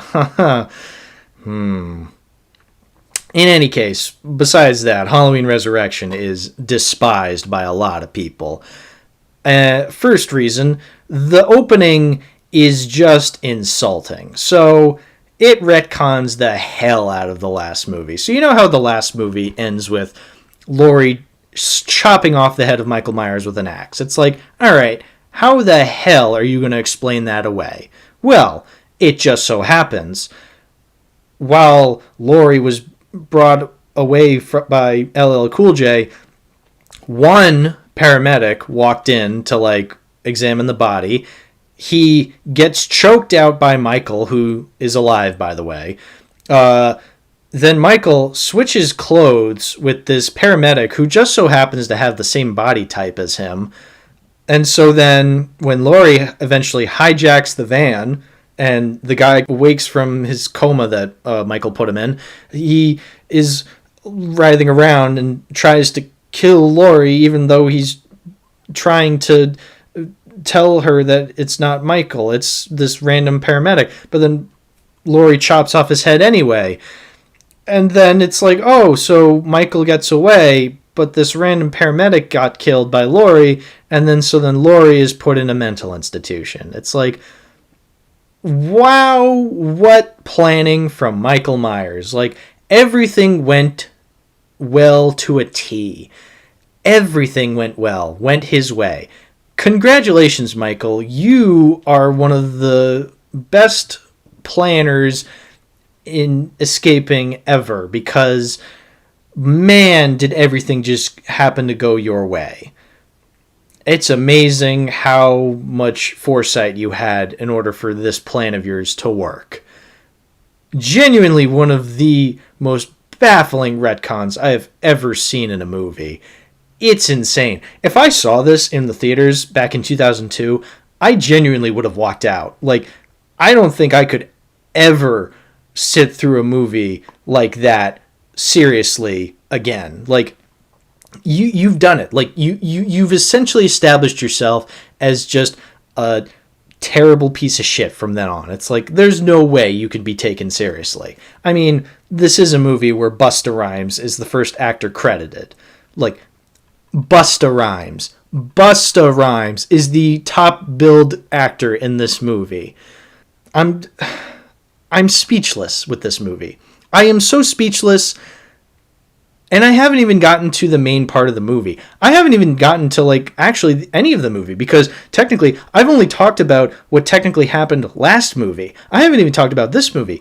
This movie is insane. So, okay, Laurie's now in a mental institution, awaiting for Michael to find her, because apparently he can find her, whatever. So on the night where we start the movie, he immediately finds her and breaks in, killing a bunch of people.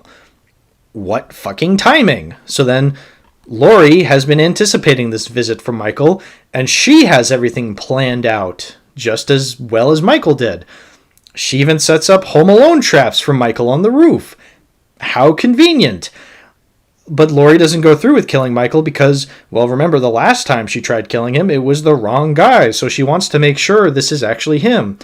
Even though, who else would break in to kill her in the Michael Myers costume? Like, I don't know, just go for it. Like, what, are they going to, like, put you away twice? Like, you're already trapped in a mental institution. If it's the wrong guy, you're not going to go anywhere. But whatever. She's about to kill him. Then she decided, no, I got to pull the mask off. So then that gives him ample time to, like, grab her. They're leaning over the side of the building. He stabs her. And so then Laurie, naturally kisses him on the lips and says, I'll see you in hell, and falls to her death. I'm not making any of this shit up. This actually happens in the first 5 minutes of Halloween Resurrection. This is how the movie opens. This is how your Halloween movie opens. You kill off Laurie Strode, and then you just have Michael for the rest of the movie. Insane, right? Like, who came up with this? Well, apparently the director of Halloween 2. Yeah, the same guy who directed Halloween 2, the original from 1981, he directed this. Insane, right? Anyway, so now Laurie's dead.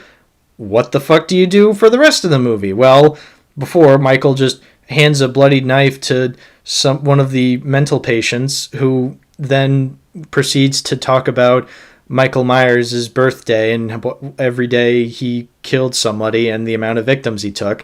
And the way he says it makes it sound like 4, 5, and 6 are not canon. In which case, okay, whatever. Certain movies just don't apply to other movies. It's like, this franchise is really at odds with itself, and it's really funny. So now we get to the real story, where no characters have any familial relationship to Michael Myers. It's just a bunch of random college kids. And you know what? Finally, nobody who's related. Now, there's no cousins of Laurie. There's no illegitimate daughter of Laurie. There's no Laurie herself. There's no Laurie's children. There's nothing. No character is returning. It's literally just Michael Myers and a bunch of random college kids. Fine. I'm okay with that. It's like, great. I don't need Laurie to come back. I don't need any of these random characters to come back. Just make it a bunch of random ass people. Fine. Like, that's all you need to do. This is apparently the most hated one, and it's the one that actually does something that I've wanted to see from a Halloween movie since the first one. If you're gonna continue with Michael Myers, have him kill just random people. It doesn't have to be people related to Laurie. It's just random people. Just do that. Just do that. So anyway, it's a bunch of random college kids, and they're tasked by this TV studio to explore Michael Myers' house and come to the conclusion why he does the things that he does. And also it's being live streamed over the internet. And oh boy, yeah, no, that's that I'm not making that shit up. If you thought the beginning was bad, oh mama, the rest of the movie is about as laughably 2002 as you can get. So, like I said, the internet plays a big part in this movie. By that I mean, the old people making this movie think writing emails on the internet is literally just typing on Word documents. That's what it looks like. Every time someone writes an email in this movie, it looks like they're typing on Word documents. I'm not kidding. It literally looks like that. It's really, really strange. Anyway, the main character is Sarah, but, she's so lame and boring because she's not like the other college kids who get to be on this TV show. She doesn't want to be famous, whatever. This literally does not play a part into the movie. It's so forgettable. I think the movie even forgot it. Fine, whatever. There's a lot of scummy early 2000s isms to this. There's a shot where Tyra Banks is walking to make coffee and the camera just stays on her ass the whole time. It's like, yeah, it's a nice ass. It's Tyra Banks, for crying out loud. She's a model. Of course it's a nice looking ass. But what the fuck does this have to do with the rest of the movie? It's literally just horny old men filming this. It's great. So glad we had the ever so vital Tyra Banks butt shot in this movie. So important. The references are so dated in this movie. There's this part where they're just referencing Survivor, and I know it's still going on, Survivor, but it's not as big as it used to be. So nobody understands these references. The dubbing is pretty bad in certain scenes, almost as bad, if not worse, than the dubbing from the first movie. The characters keep repeating facts about the original Halloween events because the movie assumes that we're all idiots in the audience who forgot these facts. And I get it's being live streamed so you can explain, the characters are just explaining this to the people watching. But it's okay, but this is a very famous event in your universe. Shouldn't a lot of people know this? I don't know. Think once for who your audience is. Just think for a second. Think for a second who your audience is. Anyway, so the rest of the movie is pretty much just these dumbass college kids getting killed by Michael, and this live stream is happening, and everybody who's watching it is just oh, it looks so fake, and Busta Rhymes is hosting it, and he dresses up like Michael at one point for no reason, just so then it's it's so because then he goes on a rant about how America doesn't want to see reality. They want to see something with a little more pizzazz to it, a little more spice. It's just oh God. The lack of self-awareness in this movie is astounding. It's so insane. Just how this movie is just they don't want to see something real. They want to see something interesting. It's okay. And yet you're puppeting around this franchise it's supposed to be a corpse that you can just mold to whatever you want it to be. And that's not what Halloween is. Halloween is a very specific kind of slasher movie. And you're just making it this early 2000s dog shit where Busta Rhymes is doing kung fu. He kung fu kicks Michael out the window. And it's so funny. And then Sarah breaks out a chainsaw at one point because this movie forgot what franchise it was a part of. And then Busta Rhymes says two very funny lines that are very infamous. People don't like it. I loved it. It was him saying, "Trick or treat, motherfucker." And then he says, "Hey, Whitey, happy fucking Halloween." It's these are such terrible lines, but oh my God. Just the way Busta Rhymes delivers them, he thinks he's cool, just makes it funnier. And then he gets thrown against a wall by Michael, and it looks straight out of a Looney Tunes cartoon.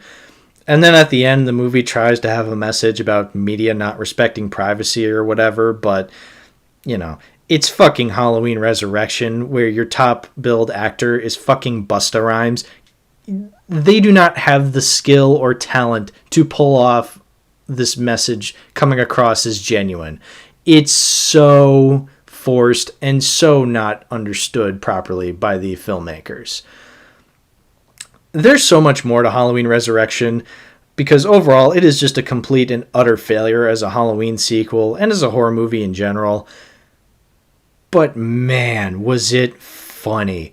I loved every second of it. And I know I'm in the minority with this because people fucking hate this movie. They think it's one of the worst Halloween movies ever. It might as well be the worst received Halloween movie ever. And everyone's right. It is completely one of the worst Halloween movies ever. But I love it because of that. Because it is so insulting, so terrible, so bad that it's hilarious. I have not felt this way about one of these Halloween movies since Halloween 5. It was refreshing to see a so bad it's incompetently funny movie in this franchise. Like, the last two are so bad they're boring. This was so bad it's funny. I had so much fun with these early 2000s cheesy moments. It was great. I don't know if it's quite as funny as Halloween 5. It has the potential to be, but you know what? I don't want to rewatch both movies anytime soon to find out. So I'm just going to leave it as Halloween 5 is funnier, but this one's almost as funny. It is so shitty, I love it so much.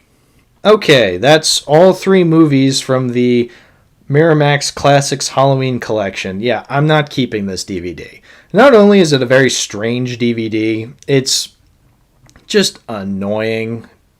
Just the way it's organized, how like the movies on the back are not in chronological order. They're just in whatever order this DVD deems to be it in. It's annoying. And honestly, out of all 3 of these movies, the only one I would ever keep is Halloween Resurrection. I know that's weird because people hate that movie, but it's so funny to me. I need to watch it again next Halloween because it's so hilarious. And I'd rather do it on like a nice DVD, Blu-ray. I don't care. Just that's the only one of these I would actually keep and rewatch. I'll get to the producer's cut of Halloween 6 someday, but it's not on this DVD, so I'm not keeping it around for that. So goodbye, Miramax Classics Halloween Collection. I hardly knew ye, and I don't care. Get out of here. But wait, there's more. We need to talk about another DVD pack of Halloween movies. That's right, we got 2 other movies to talk about this episode. That's right, people. We've made it to the Rob Zombie Halloween movies. We're going to be talking about Rob Zombie's versions of the Halloween movies. So, in 2007, Rob Zombie made Halloween a reboot of the Halloween story. So this is essentially just the first Halloween movie, the one from 1978, but Rob Zombified. So this was actually my first Rob Zombie movie, funny enough, which was really cool. So it's on this Canadian double feature DVD. So here's an interesting thing. Because it's Canada, it gives you the option to play it in either English or French. Oh, and also no subtitles, because, you know, why would it? Yeah, I want to read what the characters are saying, but no, I don't get that luxury. Whatever. Anyway, so essentially this is the 1978 movie. You know, you get Michael Myers killing people as a kid, but that's literally the first 40 minutes of the movie. Yeah. So this is Halloween, but longer. So instead of Michael Myers being this normal kid who just snapped one day, and we don't really understand why he did, we get it in excruciating detail why he is the way that he is. He has a bad family. He has a stepfather who yells at him. He has a mom who's a stripper. He kills animals for fun. He's not respected at school. He gets bullied by the Spy Kids boy who says come, and it really made me uncomfortable. It's just like, all right, you're explaining everything as to why he does the things that he does, and yet I still don't know who Michael is as a person, as a character. You're trying to flesh him out, and in turn, you're making him even more confused as a character. Because he's the villain of Halloween. Why should I care who Michael is? He's the villain. He's the sociopathic, psychotic serial killer. He is pure evil, as Dr. Loomis says. And in this movie, he even says that. Dr. Loomis, this time played by Malcolm McDowell. He is essentially saying, hey, the eyes of this person, there's nothing but black beyond them. Like, he's just a stone cold killer. It's like, okay, then why did we spend the first 40 minutes fleshing him out? You know, that feels kind of shitty, actually, that we're trying to sympathize with this serial killer. It's like, why? Like, all right, fine, I get it. You're trying to be different from the original. But then actually be different from the original, because guess what? You still come to the same conclusion at the end where Michael Myers goes on a killing spree. Like, there's nothing different here except you're adding on all this bullshit. It's literally just Cruella. Except this movie actually does have Michael Myers like commit these heinous crimes towards people, whereas Cruella pussied out and didn't actually have Cruella kill all those dogs. Ooh. Anyway, also, the cinematography and editing is really bad. Everybody has a close-up on their face. The shaky cam is just constant. It's all so distracting and terrible. Why? Why do we need shaky cam? Like, why do we need these close-ups? Like, it doesn't add anything to these characters. Like, I'm sure it's trying to make the scene more tense, but it's not. It's making it unintelligible to see. It's like, I'm getting a headache by just looking at it all. Why is this movie so long? Oh, right, the all-important Mike's mom's strip routine. Yeah, there's a scene where Sherry Moon Zombie, who, by the way, is Rob Zombie's wife, who also can't act to save her life, she has a strip scene where she's just, like, on a pole, and it's like, oh, well, great. I'm glad we're watching this couple of seconds that were so vital to the plot of the movie. You know, making Michael come from a bad home isn't as scary as the original. Like I said, the original kind of implied that he was just like this normal kid who someday just snapped. And then over the years, we don't really see what happened between that event and then the next event, because all we get is Dr. Loomis just being like, oh, he's a psychotic killer. Like, there's nothing left. He's not human. Like, that's all we needed. That's all we needed. Because it kind of made it scarier. It's like, oh, what did happen to Michael? Like, why is he the way that he is? It's scarier to just assume this kind of stuff, not be told this kind of stuff. Because now he's just a bad kid from a bad neighborhood. It's like, okay, that's not scary. That's just obvious. It's less enthralling. It's less interesting. It's like, all right, you're just telling us. So like, all right, then we don't really care anymore. We don't care for Michael Myers. He's not an interesting villain. We're just like, oh, he's a killer. There's nowhere else to go with that. We already know. We already have been told what he's about, why he is the way that he is, whatever. Just, God, it's so annoying that this movie tries to flesh out Michael Myers, and it tries to make things a lot longer and more interesting, but it just comes across as less interesting. It comes across as more boring, actually. It's just the first movie, but edgy and longer, and has Big Joe Grizzly, who is so far the only addition to this movie that I like. Yeah, Ken Foree, the guy from a bunch of horror movies. I know him from Texas Chainsaw 3. He's in this movie as a truck driver who gets into a scuffle with Michael Myers, and he's really funny because he's just like this big character, and he's only in the movie for not even 5 minutes, and then he's killed. It's like, well, great. Laurie in this movie looks like Tamara from The Nostalgia Critic, which I think is really funny.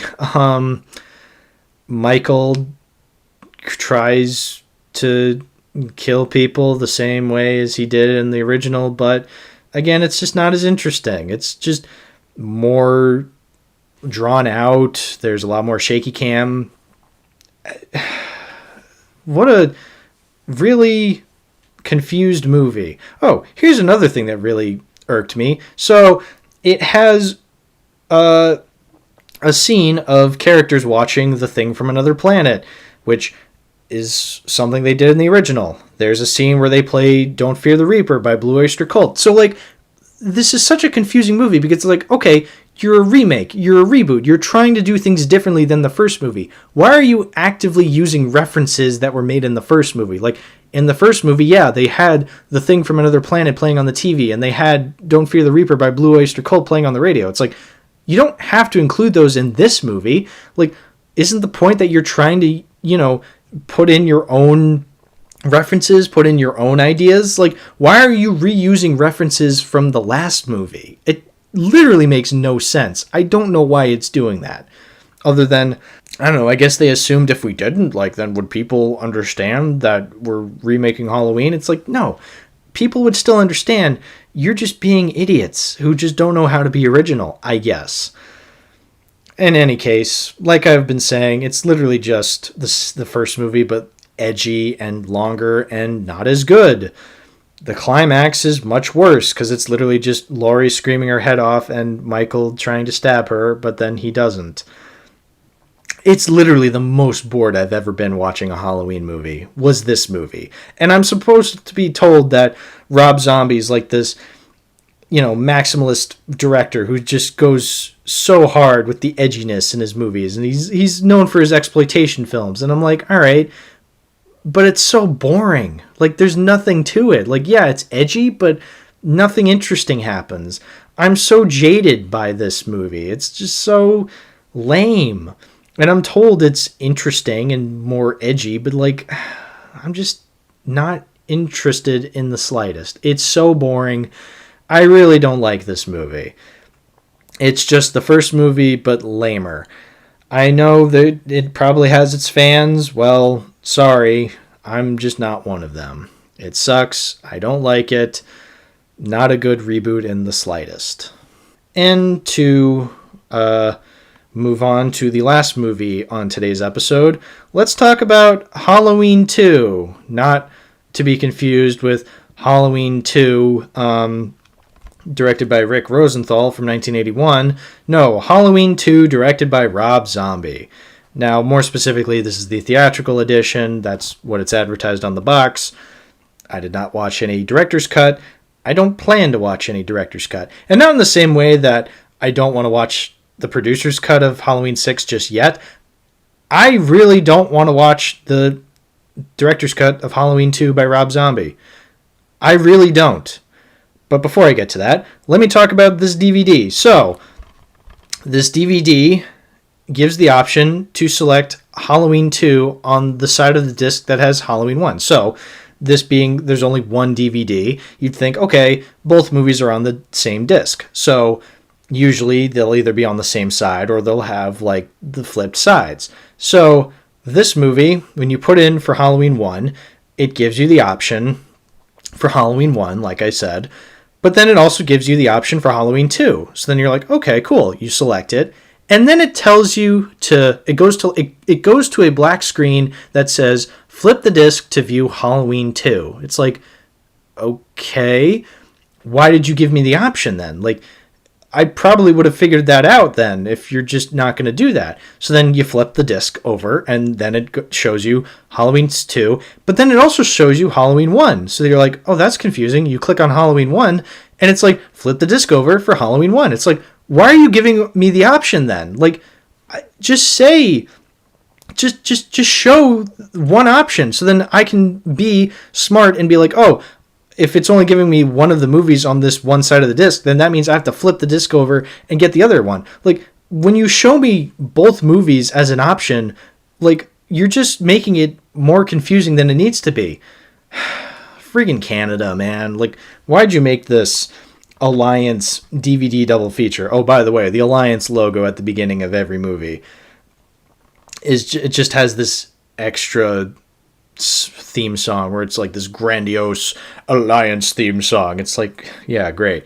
This is the only DVD I've seen from you guys.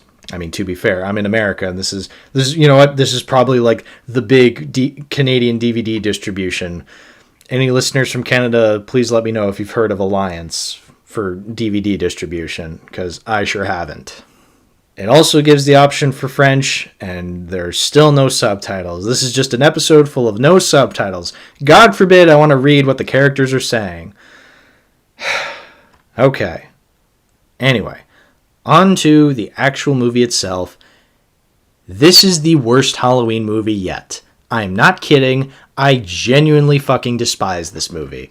Halloween 2. Rob Zombie's Halloween 2 is fucking pretentious. And I did not think I was going to have to throw that word out when talking about a fucking Halloween movie. But no, it is pretentious as fuck.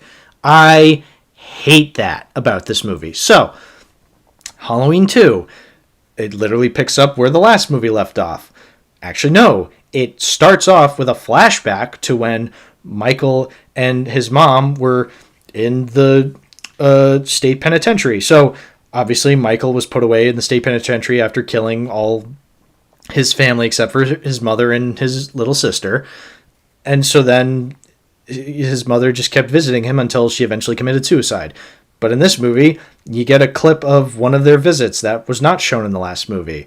And it's an entirely different kid because, the kid who played Michael Myers in the last movie was too old, I guess, to play him anymore. So they had to replace him with a completely different kid. And it's really funny how out of place he is because he looks nothing like the last kid. Anyway, and it's literally just to establish that at one point, his mother gave him a white horse as a gift. And that white horse plays a big part in this movie because Michael's just like, oh, I had a dream about you where you were in a white dress and you had this white horse and you were coming to take me away from this place. It's like, and then that imagery is used a lot in this movie. Why? Because Rob Zombie thinks it's symbolic. In any case, I'm still not a fan of the Rob Zombie shaky cam cinematography. I'm still not a fan of just the way that it's filmed, but it's okay because 20 minutes into the movie, it changes cinematography.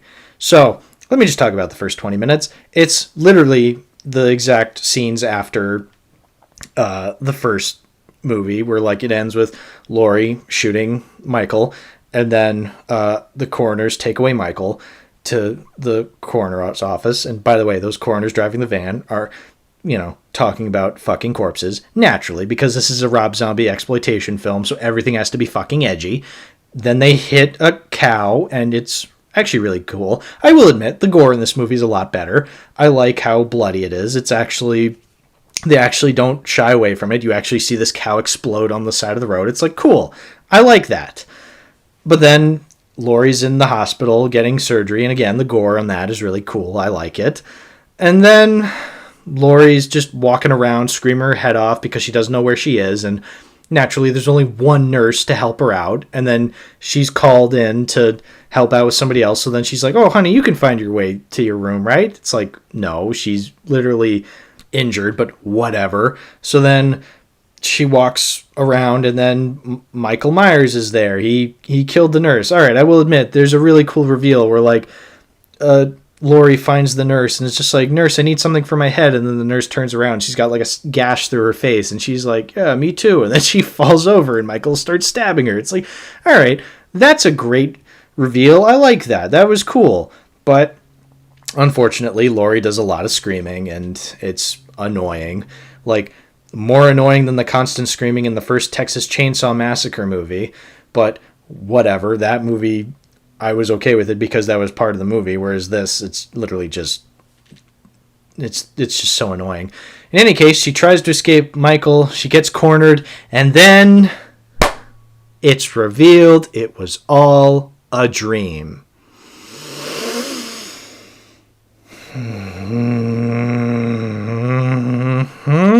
It's all a dream in the first 20 minutes of this godforsaken movie. So, to explain it a little, the first part of the movie where Michael escapes from the coroners is all part of the actual reality of the situation. He actually does get away and is actually roaming the fields of Illinois, becoming essentially this giant hobo. But anything having to do in the hospital was all entirely Laurie's nightmare. So what happened is, now it's a year later, and she's living with the sheriff and Annie, and she just has major PTSD from the situation. And that is the theme of the day with Halloween 2. The major theme is getting over PTSD. And Letterboxd users will praise the hell out of that, because if a movie actively tells you what its themes are, then that means it's good. Because, a movie can't be subtle. A movie just can't just be a subtle portrayal of this kind of stuff. It has to spell it out to the dumbasses in the audience. And so then once you as an audience member know it, then you're like, oh, well, then that means it's good. It's dealing with very heavy subject matter. Great. Let me just say that I don't know if this movie portrays PTSD in a great way. Maybe it is accurate. Maybe the pretentious Letterboxd users are correct in saying, like, oh, it deals with trauma and PTSD in a very nuanced way. Fine. Okay, great. It still sucks. Okay? The cinematography is annoying. First of all, so like I said, the cinematography takes a nosedive when it's revealed that it's no longer Laurie's dream. It looks like a TV show. I'm not kidding. It gave me flashbacks to Texas Chainsaw 3D, where it looks like straight up like TV / even YouTube video quality filmmaking. It's like, really? Rob fucking Zombie with Universal money is given nothing to work with. Actually, no. Was this Dimension filmmaker? I don't care. It's a major studio movie, for Christ's sake. And this is the quality of filmmaking that you're given? Like, are you kidding me? Like, I thought this was a major studio movie. Why does it look like a fucking TV show? Why does it look like a fucking YouTube video half the time? It's like, really? Why? What is the point? I guess because the budget went into the actors then. Okay, well guess what? The actors fucking suck. Laurie's just screaming her head off. Malcolm McDowell just really does not want to be there. Sheriff Brackett, okay, Brad Dourif is actually probably the only good actor in the movie. Like, he's the only one trying. Like, when his daughter dies, I'm not sad because the daughter actually died. I'm sad because Brad Dourif genuinely seems broken up by it, because he's actually a great actor who knows how to give off the vibe that he actually gives a shit about her. It's like, okay, but that's it. That is the only actor in this movie I actually give a shit about. It's literally just this movie is so bad because, like I said, it has themes about PTSD and trauma and stuff like that. But it doesn't do anything interesting with that, okay? It's literally just Laurie acting like a piece of shit to everybody around her. And I'm just supposed to be okay with that because, oh, she experienced something traumatic in her life. It's like, all right, that's not a good portrayal of that kind of stuff then. Like, you can't just make someone out to be a piece of shit and then explain later on, like, oh, it's okay. She experienced something bad in her life. Like, okay, that's not an excuse. That's just saying you're a piece of shit, but you also experienced something in your past. It's like, okay, don't say that. That's not how you portray PTSD and traumatic stuff like that. Like, you don't do that. Oh, God. And even not just that, there's symbolism everywhere in this movie. You got the white horse. You got Sherry Moon Zombie as a ghost to Michael, who sees her, but also Laurie sees her because they're connected, because, you know, they're related, because, you know, when you're siblings, you can see the same thing as your other sibling because, you know, you're related, so you can see the same things that they see in their stupid, stressed out mind. Yeah, that's how it works. That's how it fucking works.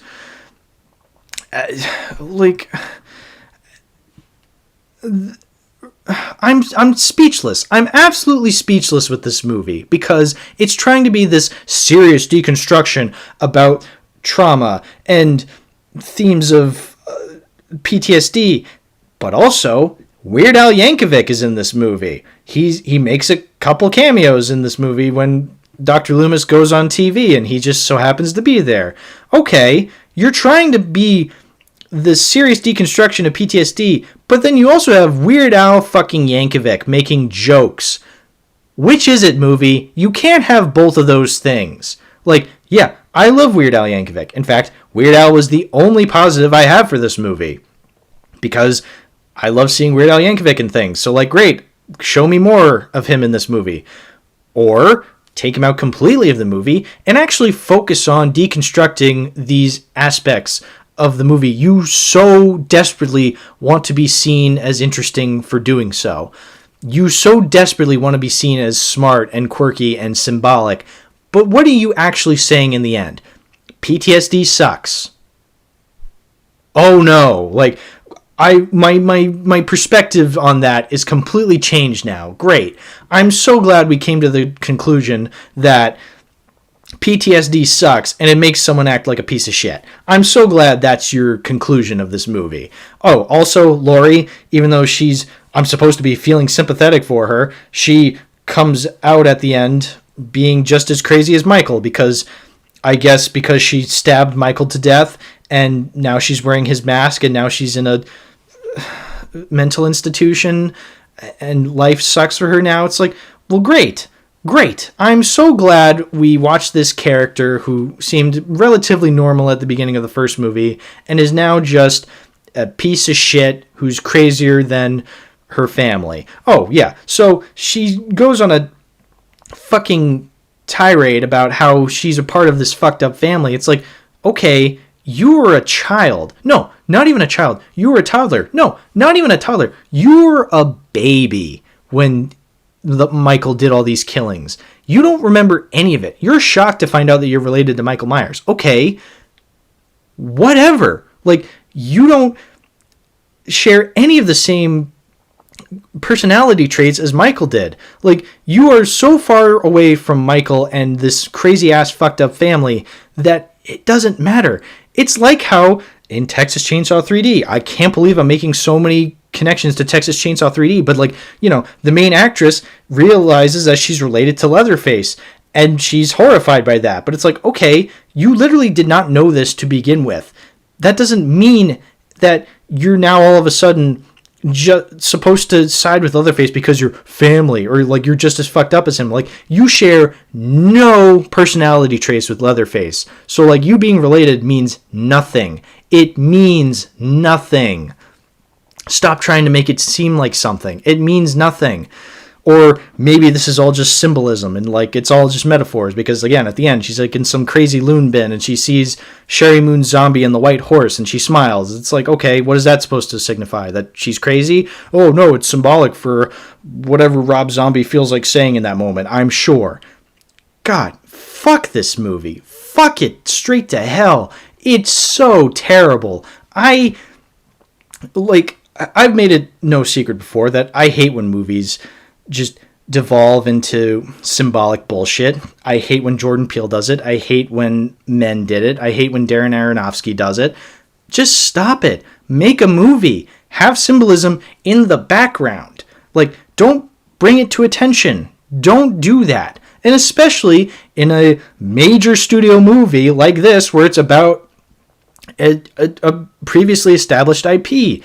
This is why movies like The Matrix Resurrections and The Last Jedi are so divisive. And now I can see why Halloween 2 is divisive. Because it's pulling the same shit. It's just outright saying this bullshit symbolism and pretentious assholes on Letterboxd just praise it because, oh, it has a deeper meaning, so that makes it good. But then, like, the rest of us normal people are like, okay, but the movie sucks because it has these symbolisms and meanings and themes and deeper like metaphors and whatever other buzzwords you learned in English class in college. It doesn't matter because the movie sucks.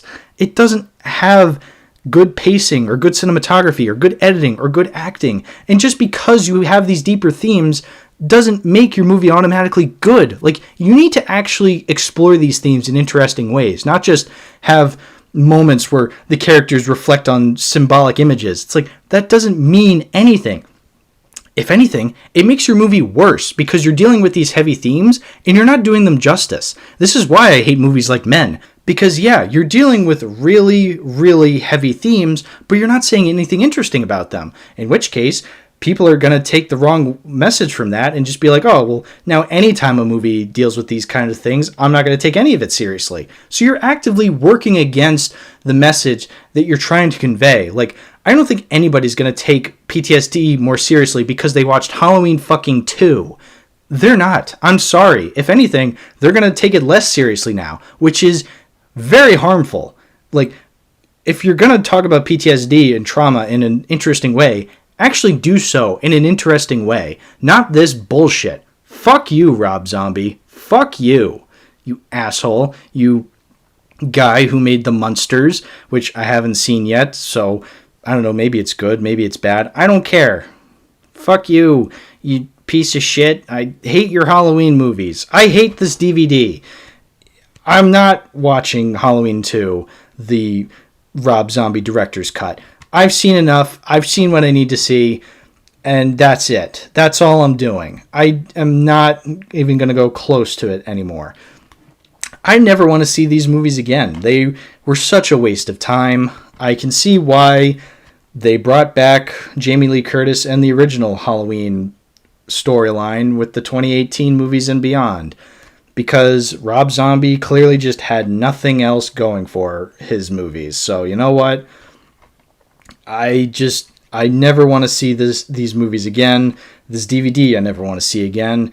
Even if it is an interesting Canadian DVD, fuck it. It's not staying in my collection. So goodbye, Rob Zombie Halloween movies, DVD Alliance double feature. So, naturally, of course, we come to the conclusion of this franchise, that being a crappy reboot trilogy that was super, super serious. I know, what a way to go out for this wacky franchise, but, you know, pretty typical, honestly, considering how most franchises either just die out of relevancy or they just get terrible, terrible finales. But, I mean, that's the dystopia we live in. Oh well. In any case, let's talk about Halloween 2018.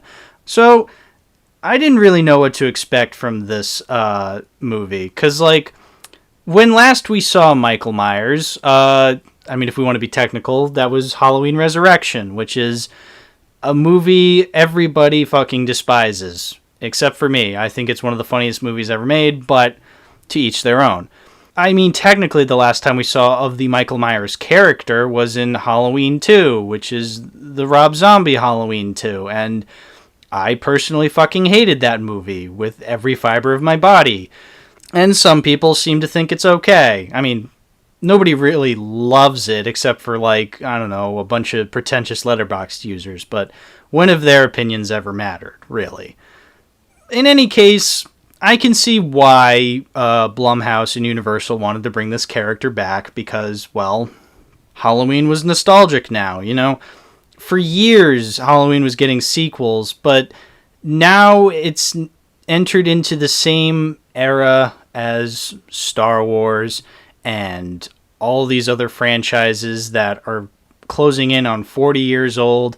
So, of course, they're going to bring back the characters that we all know and love and make a legacy sequel. Now, I know recently legacy sequels haven't been as hated upon now that Top Gun Maverick has filled us with so much hope with that concept, but let there be no mistake, legacy sequels are really, really scummy. And this movie's no different. It is your typical stupid legacy sequel in trying to make it some super serious conclusion when, I mean, the original was like a simple independent slasher film. More on that later. Let's just judge the movie. Let's just judge the 2018 movie. So, I have it here on this crappy DVD, which I know I'm cheating a little because I wanted to get the cheapest version I could find at the store when I bought all these movies on DVD and Blu-ray. So, I got the Halloween 2018 movie on DVD, and I mean, it's not a terrible DVD, all things considered. It is very flimsy. It is a DVD made after 2010, and I'm not a fan of the quality of DVDs after 2010, but it does have some cool aspects to it. It has this neat slipcover that is orange, and it says Halloween 2018, 40 years later, which is nice. I'm glad that it says Halloween 2018 on the slipcover, so then you're able to distinguish this movie from the other Halloween, because let me remind you, this movie is called Halloween, not Halloween 2018. I will call it Halloween 2018 because I'm doing something that the filmmakers didn't want you to do, and that is to distinguish it from its original. I have made it clear that I can't stand when sequels have the same exact title as their original movies. Earlier this year, I reviewed Five Cream.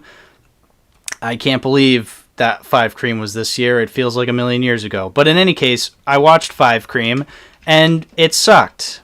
Not only just because it was called Scream, but because of other reasons. But that was a major factor that really annoyed me, that it was called Scream when it could have easily just been called Scream 5, or Five Cream as I've been calling it, because that's funny, and it distinguishes itself from the original Scream. Halloween is the same way. It's trying to be the same experience by literally just naming it the same exact movie as the original. Now, if it was a reboot or a remake like the Rob Zombie Halloween movie was, then I get it. Just call it straight up Halloween. But this is a sequel to the original Halloween. Why you would call it that just annoys the hell out of me. But in any case, this DVD did give me the option to skip the trailers and go right to the movie, which was nice. And it also had subtitles, so neat.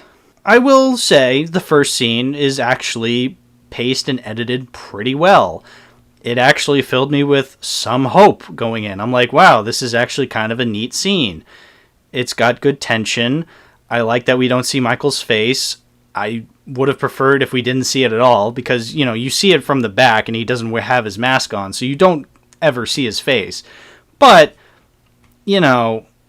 I still would prefer not to see any skin from his face. Like, that's what makes Michael Myers such an interesting antagonist. We don't see his face at all. Like, that's kind of what makes it more scary. You don't know what's under the mask. And luckily, we never straight up see his face in these movies, especially this one, but I don't know, just don't show anything. That's all I'm asking. Unfortunately, the scene does end abruptly as it goes right into the intro credits, so that was very strange. Paced really weirdly. I mean, the pacing issues are going to come up often when talking about these movies. I will say the intro credits have a rotting pumpkin in reverse, and it is a quite clever visually. Just seeing this pumpkin just become fresh over time. It's like this movie's bringing the franchise back from the dead. But it doesn't. I really don't like the true crime podcasters as characters. Their exposition dumping is quite bad, as is Laurie's exposition dumping, as is all exposition dumping in this movie. It's quite bad, actually. Just the characters going like, oh, you're Laurie Strode, blah, blah, blah, blah, blah, on this night. Which, by the way, the constant reminding of the events of the first movie really are annoying. It's really, really, really annoying. I should mention, this movie is only canon to the first movie. So Laurie and Michael are no longer siblings. And basically, Halloween's 2 through up until Resurrection never happened. There's no Halloween 2, there's no Halloween's 4, 5, and 6, there's no H2O, there's no Resurrection, there's nothing. It just goes from Halloween 1978 straight to Halloween 2018. And I really don't like how they just straight up say, oh, it's not canon, it doesn't matter. It's like, well then what the fuck was the point of the last 40 fucking years? It was annoying when H2O did it. It's annoying now how you're just gonna not make these canon anymore. It's like, well then why did you make them in the first place? Like, own with what you got. The Star Wars sequels did that. They didn't pay much attention to the prequels, but they didn't just straight up say the prequels aren't canon anymore. I mean, they can't. They have to depend on the prequels now because we're so sick of original nostalgia baiting. Now we have to go straight to prequel nostalgia baiting. It's a discussion for another time.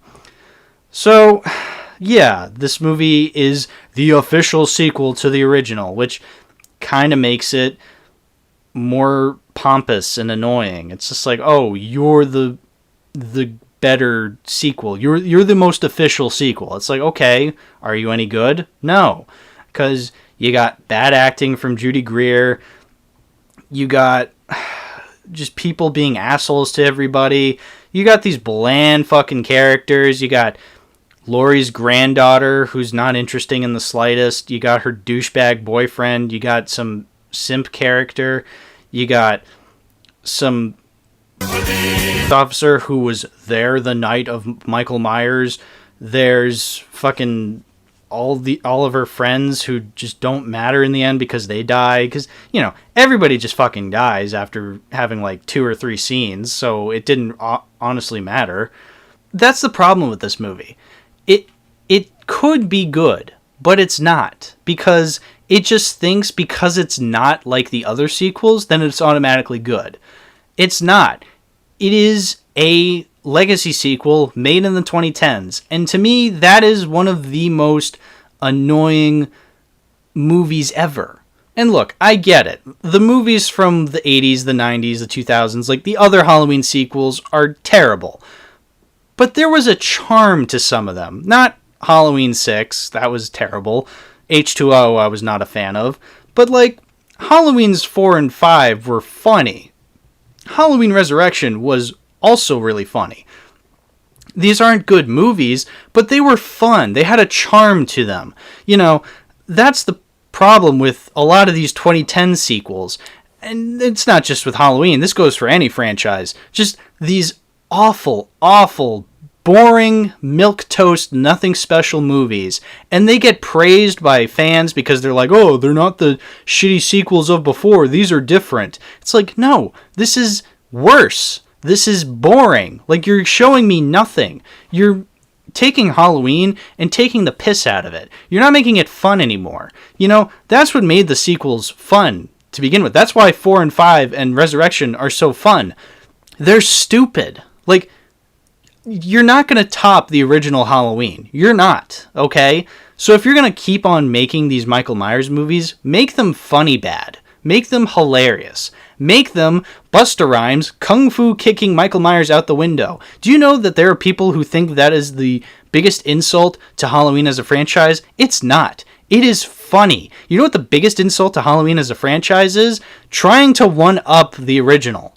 Trying to be some, serious deconstruction about Laurie's trauma. Trying to, explain Michael Myers and why he is the way that he is. But also play it off as like, oh, we can never understand who he is as a character. It's like, that's what this movie does. That's insulting, but this one gets a pass because, oh, it's not bad. It's trying to be good. It's just like, no. Like, no, that's not that's such a lame excuse.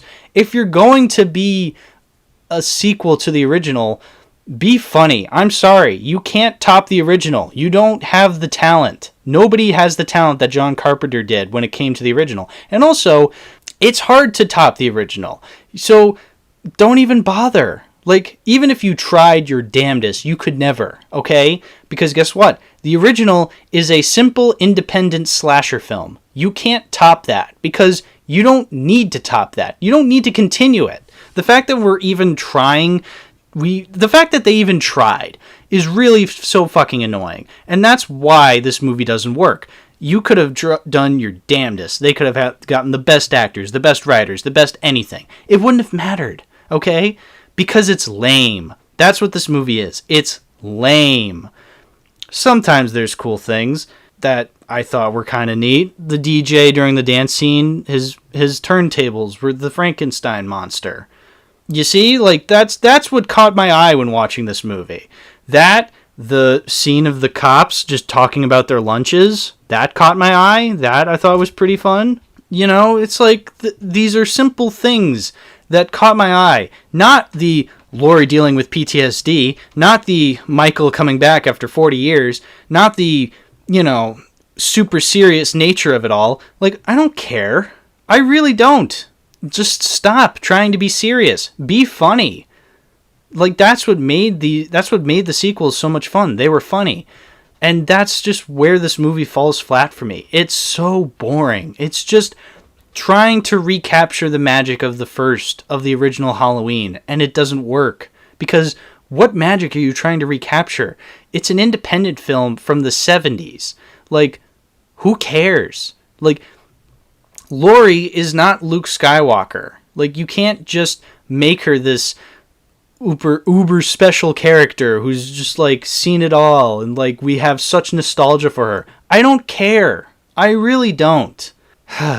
So frustrating. I will say, and this has never happened in the history of ever, but I need to bring it up. I think this is important. I agree with Letterboxd Lucy on this whole thing. In fact, I'm just going to read her review. So for those of you who are not aware, there's this user on Letterboxd called Lucy, and, you know, she's known for making dumb jokes as her reviews, and she's one of the most popular reviewers on Letterboxd. I, for one, find her annoying, but sometimes she can actually say something really quite insightful. And her review of this movie was just talking about how, honestly, Michael Myers is kind of a one-note character. So I want to read this. My biggest issue here is my complete lack of interest in Michael Myers himself. In the original, the mystery works for a single movie, but a lot of that is still due to how well-rounded that film came out. The character himself, however, is still so one-note that I couldn't get into this at all. In the 1978 version, he was just scary enough for the one movie, but this kind of particular slasher character loses steam fast with me. And this new movie isn't that good on its own anyways. The plot is lifeless and the dialogue choppy. Laurie has a few decent scenes near the end, blah, blah, blah, blah, blah.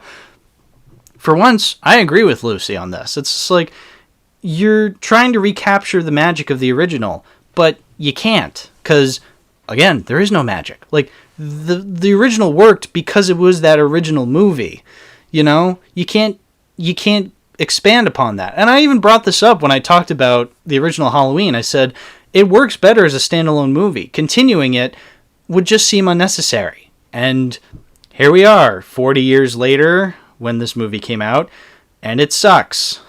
So, as you can tell, I was not a fan of this movie. I really just... I mean, I wrote down all these notes, but at the end of the day, who cares? Like, really.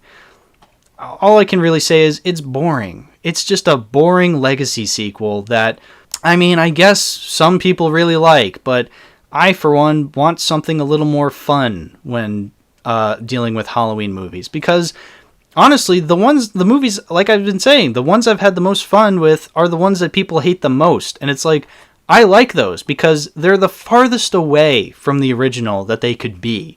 And that's what makes them so much fun. Like, this one's trying to be the original, and that's where it fails. So, this is not one that I'm willing to keep in my collection. It's not a good DVD. I mean, it's fine for what it is, but I just don't care. I think the slipcover's cool, but not enough for me to really, you know, keep it in my collection and watch it every Halloween. So, goodbye, 2018. All right, and that brings us from Halloween 2018 to Halloween Kills. One of the most confusing movies I've ever seen. So, much like the 2018 movie, it too is on this weird DVD that I have. In fact, it's an extended cut DVD, because it includes the extended cut of the movie.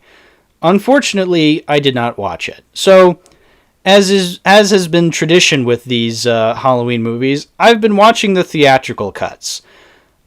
Someday maybe I'll get to the extended cuts, but I felt like watching the theatrical cuts because, to me, that tells me that, you know, if you want something to be a theatrical cut, that's the version that the studio wanted to show. That's what they wanted the general audience to see. It's like, okay, let me see what you guys came up with. Now, I don't really think the extended cut would have fixed anything because, honestly, this movie's just weird, man. I probably should mention that these movies are produced by Blumhouse, which is very funny because, you know, Blumhouse, say what you will about Blumhouse, just makes the dumbest movies, the dumbest horror movies, but of course they make the big bucks, so every horror movie has to try and be like them. Which is ironic because I feel like this movie in particular is trying to be like other horror movies and also Halloween. This is the movie where I realized, okay, this franchise does not know what it wants to do anymore. Especially this trilogy, where, you know, the first one, I was like, okay, I can kind of, you know, brush it off as just like being more celebratory than an actual narrative. It's like, oh, it's just being a celebration of Halloween as a concept. It's like, all right. Kind of like how Force Awakens is a celebration of Star Wars, or Ghostbusters Afterlife being a celebration of, Ghostbusters. It's like, these aren't real movies. They're more so, jerking off the concept of these franchises. It's like, okay, I still don't like some of those movies, but, it doesn't matter. Like, that's not what they are. They are basically just saying, hey, aren't these great? But now we're into Kills, which is trying to be a real movie, and it's like, okay, we're left with where The Last Jedi was at, where it's like, okay, you introduced this movie that was trying to be a sequel, but also a celebration at the same time. Now what? Now where do you go? It's like, okay, you make it a movie about mob mentality, and Michael kills a lot of people, but randomly, and he has no real reason to be killing these people. Also, Laurie is in the hospital for most of it. In fact, a lot of the movie is about Tommy and all these random ass fucking characters that were not in the last one. So it's like, what is going on? Why am I watching this? Like, who are these people? Why should I care? So, while watching this movie, I did a fun little gag. Friend of the podcast, Mr. Bamison, dared me to take a shot every time one character would say, "Evil dies tonight." And I was like, okay, sure. But knowing me and my alcohol tolerance, I was like, you know what? I'm just going to take a sip of beer every time. I still ended up getting fucked up. It was constant how many people were saying, "Evil dies tonight." And guess what? This is the second movie in a trilogy. Did Evil die tonight? No. Michael doesn't fucking die in this movie, because why the fuck would he? This movie tries to be this, like, epic conclusion, but it's like, you're the second movie in a trilogy. You're not fooling anybody. I'm sorry, but, like, even if the third movie hadn't been announced beforehand, which it was, like, people expect a trilogy out of you. So stop with this constant, like, oh, evil dies tonight. It's like, it's so annoying. It's so stupid how they're so insistent that this is, like, the final movie in a franchise when it's not. Also, what's really annoying, we get a lot of backstory in this movie. We get a lot of flashbacks, I should say, of when Hawkins, who was there the whole time. We get his backstory about how he saw Michael and tried to kill him, but then he didn't, and now he feels regret for not killing him. It's like, okay, so it's weird. It's set up like, okay, he didn't kill Michael because he shot his partner instead because his partner was in the way of Michael. It's like, okay, so you obviously feel regret because you shot your partner and you missed the shot in getting Michael. Okay, but then later on in the movie, it's revealed that he actively stopped Loomis from shooting Michael. So then it's like, okay, why did you do that? Like, Michael was attacking your partner. Like, wouldn't it make sense for you to then let this happen? Like, it makes no sense. And they try to play it off as like, oh, I thought it was like somebody's boy under that mask. It's like, what? No. Like, this is so stupid. Like, yeah, no wonder Michael kept on killing after this. It's like, because you're just bad at your job. Speaking of Loomis, they actually have Loomis in this movie. It's not Donald Pleasance. It's a guy who looks like him, and then they get the guy who did voice work in the last movie. So, I forgot to mention, in the last movie, they have a scene where they have like a recording of Dr. Loomis, and the guy who does his voice is damn near impressive. It actually fooled me. I thought it was Donald Pleasance, but no, it's a different guy credited on Letterboxd. It's awesome. And it's the same guy in this movie, and he sounds like shit. He sounds nothing like Loomis in this movie. It's actually kind of amazing. And the lookalike they got, they also obviously CGI'd Loomis's face on him too. So it's so stupid. It's like, just don't even show Loomis, man. Like, just have him be in different, I don't know, angles where, like, he's just not shown. I don't know, like, I get it, but, like, I don't know, maybe don't have flashbacks then, Just don't even make the movie. I just can't stand bringing back characters for, like, stupid scenes like that. God, how do you mess up a cool-ass premise like Michael Myers fighting a bunch of firefighters with axes and an electric saw? Yeah, that's a real fucking scene. Let's talk about that. There is a cool fucking reveal when Michael walks out of the burning house from the last movie, and there's a bunch of firefighters ready to start killing him, because, I don't know, I guess they realized who he was or something. I don't know. Whatever. It doesn't matter. They just rev up their saws, they get their axe, one guy starts spraying Michael with a hose, which people are like, oh, why was he spraying him with a hose? It's like, well, fire hoses have like immense pressure, like it probably would have badly injured Michael, but whatever, I'm no firefighter. But in any case, like, yeah, they make a scene of this and it's shot terribly. Like, the gore is pretty good, you know, you see a lot of stabbing, a lot of saw fuckery and a lot of axe fuckery, but like, it's just shot so terribly. There's this one shot that they're really proud of where it's a first person perspective from one of the firefighters when you're like looking out his oxygen mask. It's like, it's so crowded and you can't see shit. It's like, God, why are you proud of this shot that you keep cutting back to it? Just stop it. Like, actually show what's going on. And just the whole movie after that is just so bonkers because, like I said, it's about mob mentality, apparently. Where, like, all these people are getting together to, like, kill Michael.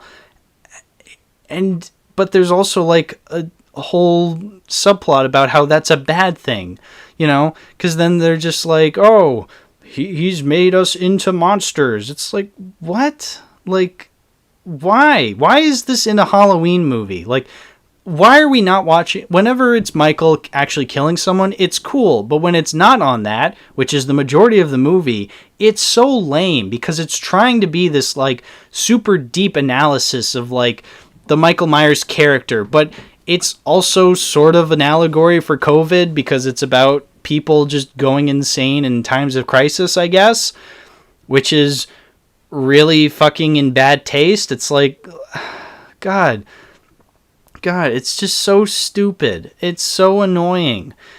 Why? Why is this movie so insistent upon itself?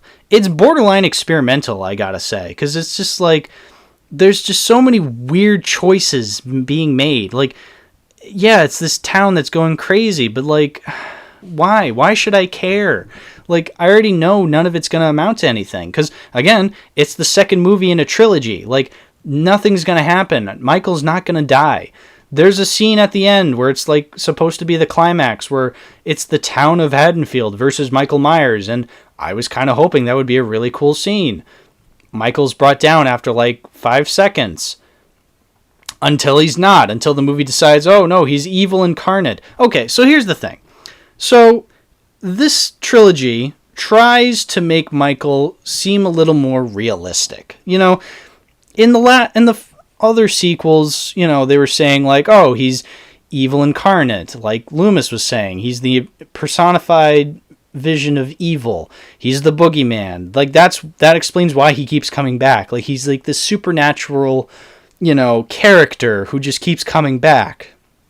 Whereas these movies, I should say, are trying to be a little more realistic and grounded and just make him a serial killer.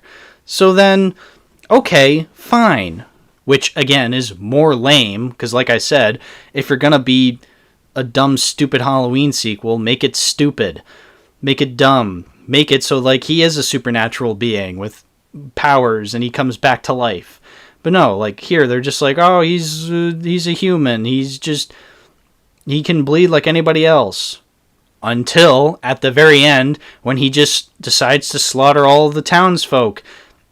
And nobody does anything about it. Like, even though it's at a crime scene, like, nobody does anything. He just freely stabs all these people and nothing comes of it. It's like, what? He even sneaks up on Judy Greer's character, who's the daughter of Laurie, and she dies. It's like, well, what? Like, what are you trying to be then? Like, what is your endgame, movie? What is your endgame Halloween trilogy? It's like, are you trying to be more realistic or are you trying to be more experimental? It's like, which is it? You can't be both. Also, playing the Halloween theme does not help make your movie any better. Yeah, that's one thing I really can't stand. I can't stand that in any movie, really, when it's a legacy sequel and it just plays emotional versions of the original's theme, or it'll just play the original theme regardless. It's just like, just stop. Come up with your own music, you fucking hacks. What started off as like a neat slasher movie is now just some metaphor for mob mentality or something.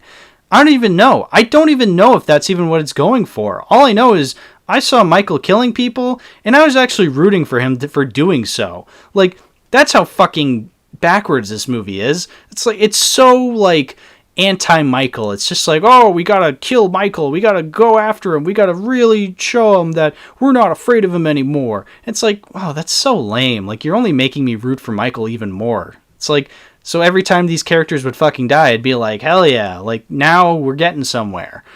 I just don't even know what to say. I'm just baffled by this movie. It's so terrible. It's so insistent upon itself. I don't even know. I'm like flabbergasted by it. It's not even like, I think that's what makes it so frustrating. Like, I can't even pinpoint what it's trying to do. Like I said, it's trying to be more realistic, but then it's also trying to make Michael this metaphor for town hysteria. But then it's like, okay, which is it? Like, you can't just throw all these ideas out there and expect me to understand what you're going for. At least with Halloween 2018, I understand that it's a metaphor for trauma. It's not a very good metaphor for trauma, but like, I kind of get it, at least. This one, it's like trying to be more hysterical. Like it's crazier, and I guess maybe that's the point, but I don't know. Like, it doesn't explain these things very well. So, obviously, a very, very frustrating middle part to this very frustrating trilogy. I have no interest in watching the extended cut anytime soon, so there's no real reason to keep this DVD. I mean, I don't want to watch it again anyway, so fuck this DVD. It's not staying in my collection. And thus, we end on Halloween Ends. Hopefully. So, this is the recent release, the most recent Halloween movie, I should say. Hopefully the last Halloween movie. And I just finished watching it a couple hours ago, but I can, honest to God, already tell you guys, this is it. This is the worst Halloween movie I have seen thus far. I know that's kind of a big, thing to say. It's kind of like, it's like, really, the worst Halloween movie. Worse than Rob Zombie's Halloween 2? Worse than Halloween 6, The Curse of Michael Myers? Worse than Halloween Kills? Yeah. Like, I'm not even kidding. Halloween Ends is the ending this franchise deserves. It is abysmal. So, obviously, I don't own it on any disc. At this point, I'm kind of done with all the discs that I bought at that store that one time of all the Halloween movies. I watched this movie on Peacock. Now, say what you will about the streaming wars and how streaming services are kind of saturating the movie market. I honestly am okay with streaming same day as theater release, because when it comes to movies like these, I don't have to go to the movies to watch this. Like, I can just sit in the comfort of my own home, turn on Peacock, which I get through my Xfinity account, which is cool. But, that opens up its own can of worms, because then it's like, oh, the quality is so much worse because it's, coming from my cable box. But whatever. In any case, I watched it on Peacock, and, oh, God. I'm so glad I did, because if I had to have, driven to the theater, bought a ticket for 20 fucking bucks, bought popcorn and a soda that would have charged me up like $30, sat in the theater for 3 hours watching every fucking ad, and that stupid fucking Nicole Kidman ad about a product that I'm already experiencing as I'm watching the trailer. Yeah, make sense of that. I'm watching an AMC ad while I'm at a fucking AMC. I don't get it. Anyway, losing traction. if I did all of that, I would have been miserable because I'm in a dark room for 2 hours eating stale popcorn, drinking soda from a disgusting machine that doesn't even have all the flavors I want. And then I'm watching this terrible fucking movie about Michael Myers taking on a kid who also becomes Michael Myers, and Laurie fights him but also cares for him, and also Laurie's granddaughter is simping for him, and there's these terrible bully characters, and also Michael's not in it at all for 70% of it. Like, I would have been fucking miserable, man. Like, I have my pros for movie theater experiences, obviously, but I have just as many cons as well. And this is one of those movies where I'm glad I got to see it the same day streaming. It's like, I don't have to search the Pirate Bay. I can just sit in the comfort of my own home, watch it on a nice TV, and get the same exact experience. It's real nice, I gotta admit. Like, this is one of those times where I'm okay with that. In any case, yeah, what I just said, the whole movie is really lacking Michael. And that's probably my biggest problem with this movie. There's not enough Michael Myers. And that's really frustrating that there's not as much Michael. Like, that's kind of the main draw of your franchise, is Michael fucking Myers. And you're just not going to have him for like the first 40 fucking minutes of your movie?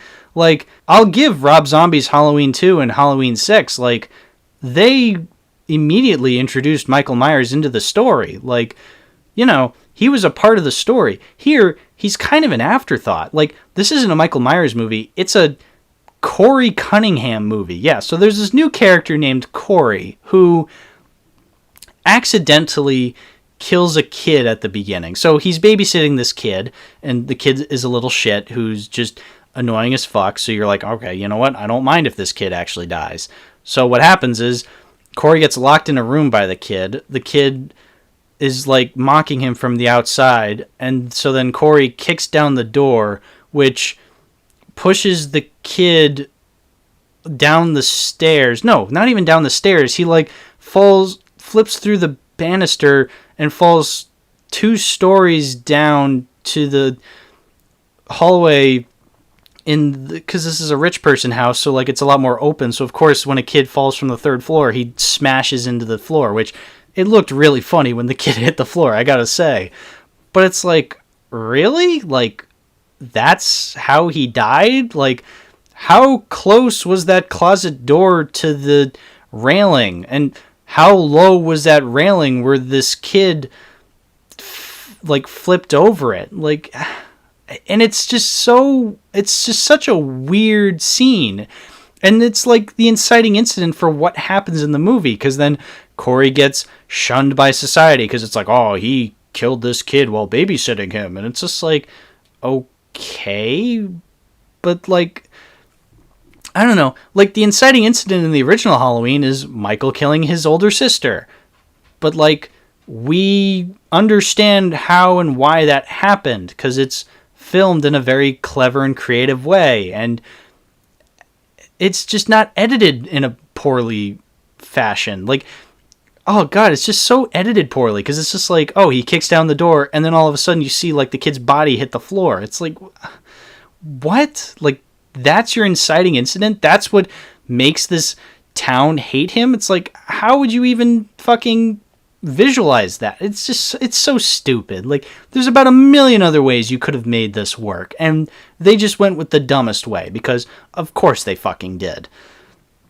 One thing I actually kind of noticed, which I thought was kind of funny, was that this movie uses blue text when it comes to the intro. So Halloween Ends, the title card, is in blue text in complete blackness. So for a while, like, Halloween has been in like orange or yellow text to kind of signify, Halloween-y colors, pumpkin colors.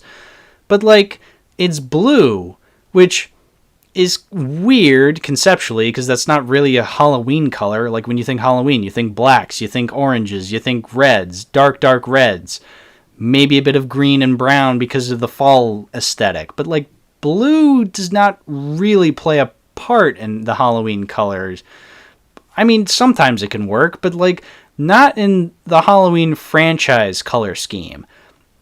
In any case, the blue reminded me of Rise of Skywalker, how, Rise of Skywalker used blue coloring for the Star Wars logo. And, well, as I said in my Letterboxd review, this movie is pretty much just the Rise of Skywalker for the Halloween franchise, because it just goes all out trying all these different concepts. So like I said, Corey kills this kid accidentally, so he's not really a bad guy.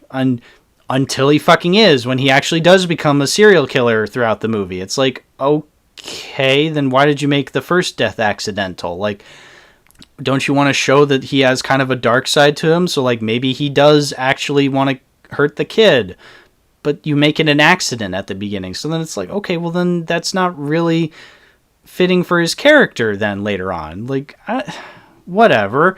Okay, so Laurie's kind of moved on from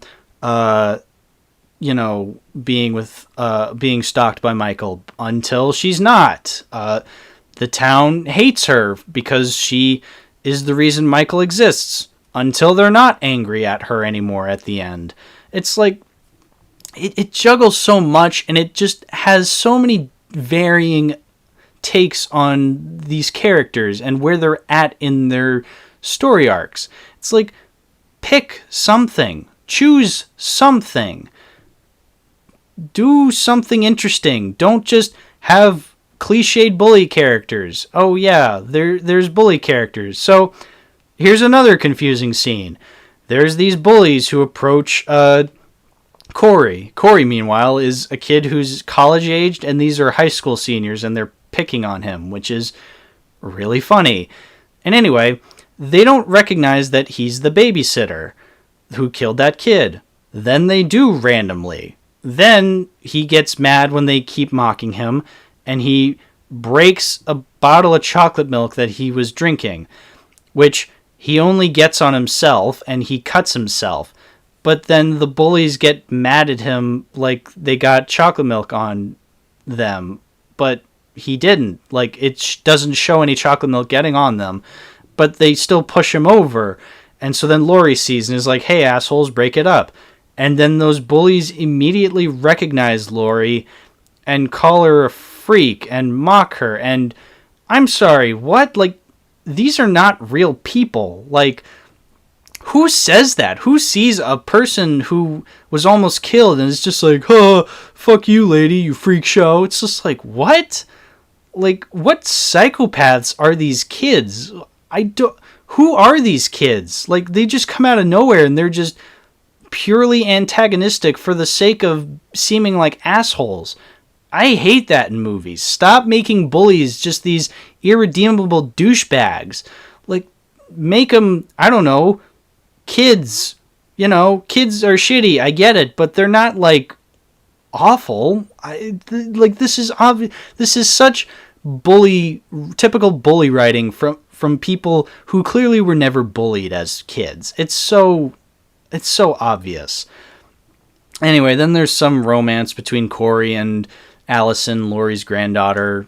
Who cares? They have literally no chemistry with each other. It's then there's like just so many different scenes of just Corey killing characters and Allison being okay with him killing these characters. So this movie has real bad tonal whiplash. It's probably the most tonally inconsistent film out of the whole franchise. It's like these scenes of characters saying and doing such horrible shit, and I'm just supposed to root for them? Like, it's mind-boggling. It's absolutely flabbergasting to watch. It's like, why? Like, why should I care about these characters when they're all horrible, horrible people? Laurie especially, Allison definitely, Corey undoubtedly. Like, these are terrible, terrible people.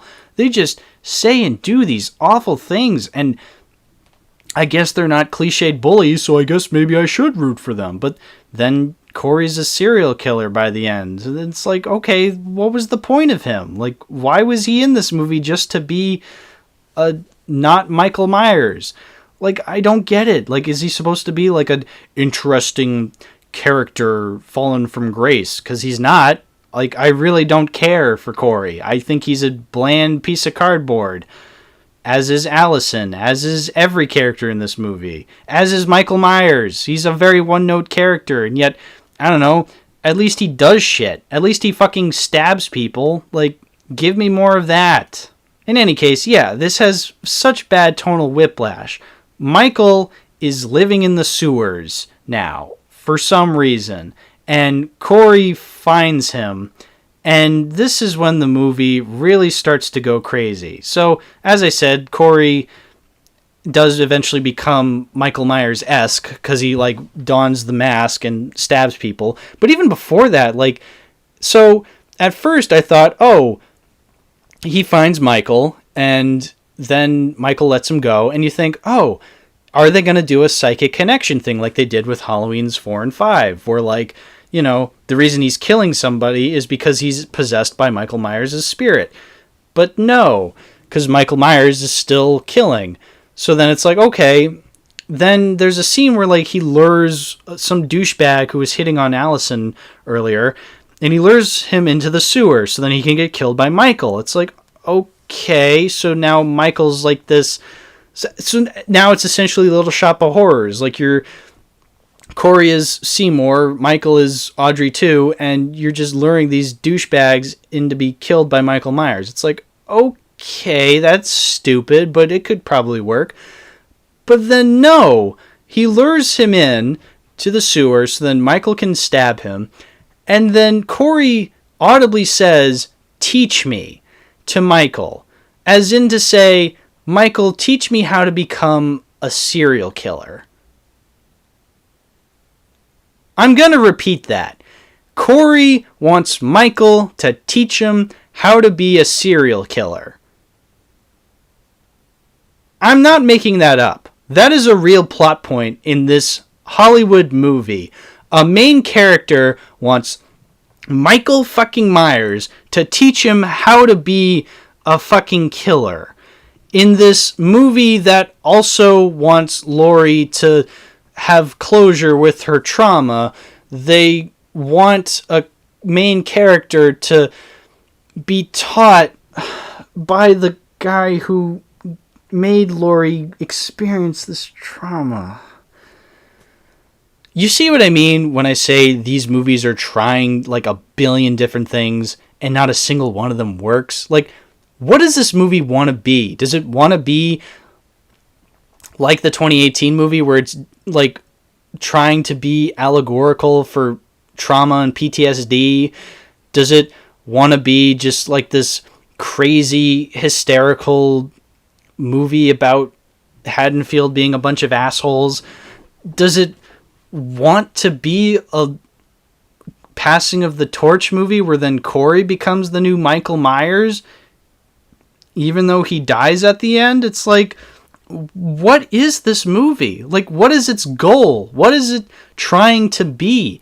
I don't know. Like, I know even less. Like, at least with Halloween Kills, I had no idea what it was going for, but I could see seeds of something. Like I said, the mob mentality thing, the allegory for COVID, kind of. What does this movie have? I don't know. I'm genuinely at a loss for words. I'm sure there'll be like, you know, what Halloween Ends means, like, videos coming out in the next couple of weeks. And you know what?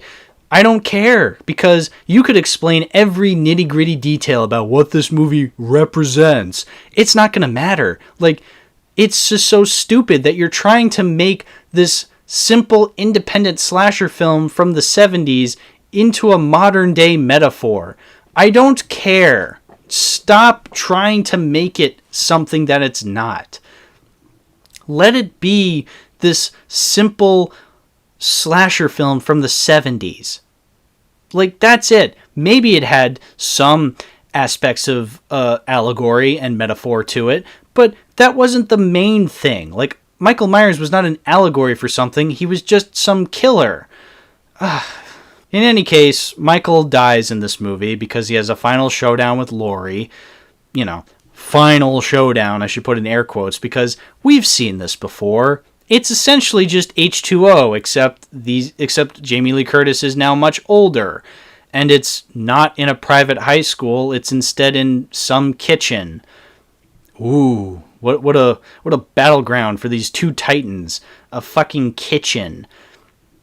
And then she's just like stabbing him, slicing him, and of course he's just like still wriggling around, and it's like, alright, I don't know, like, come on, man. Like, I thought you were supposed to be this, like, well, first, I thought you were supposed to be, like, this actual human who can actually die, but then it's like, no, you're actually the incarnate of evil, and you will never die, except now he's dying.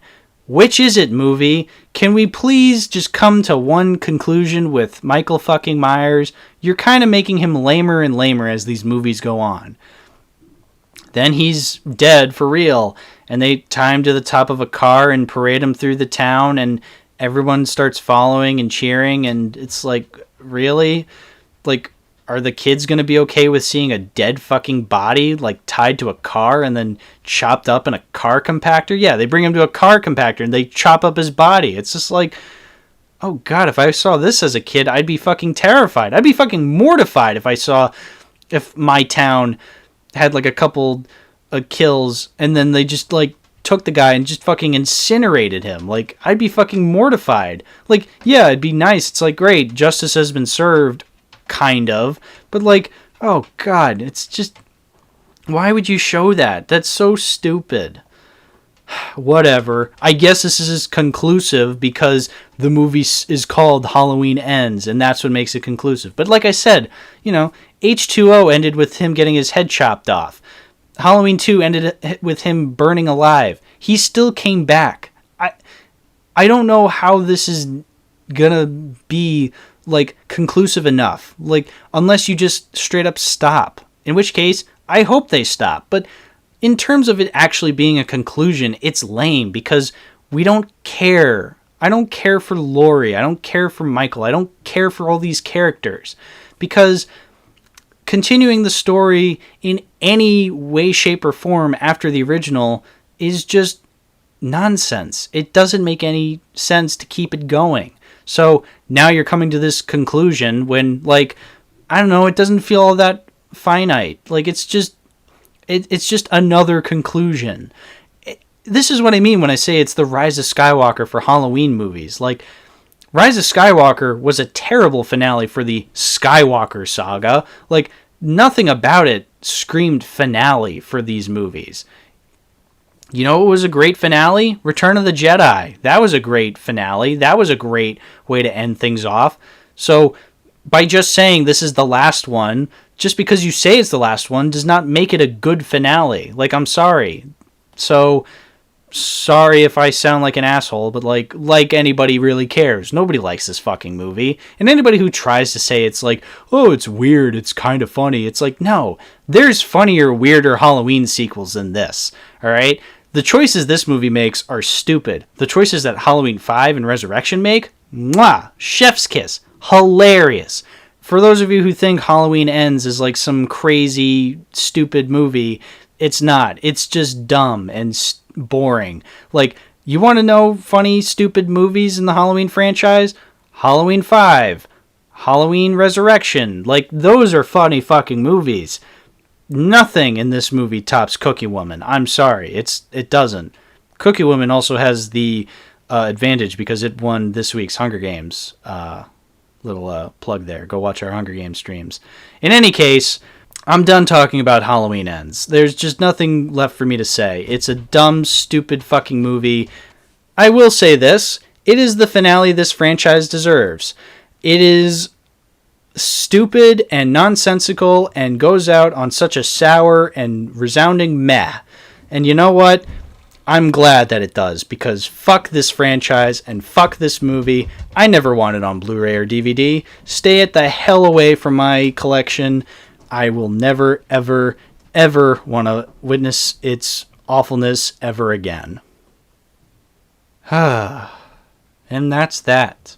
So what have we learned, boys and girls, after watching 13, count 'em, 13 Halloween movies?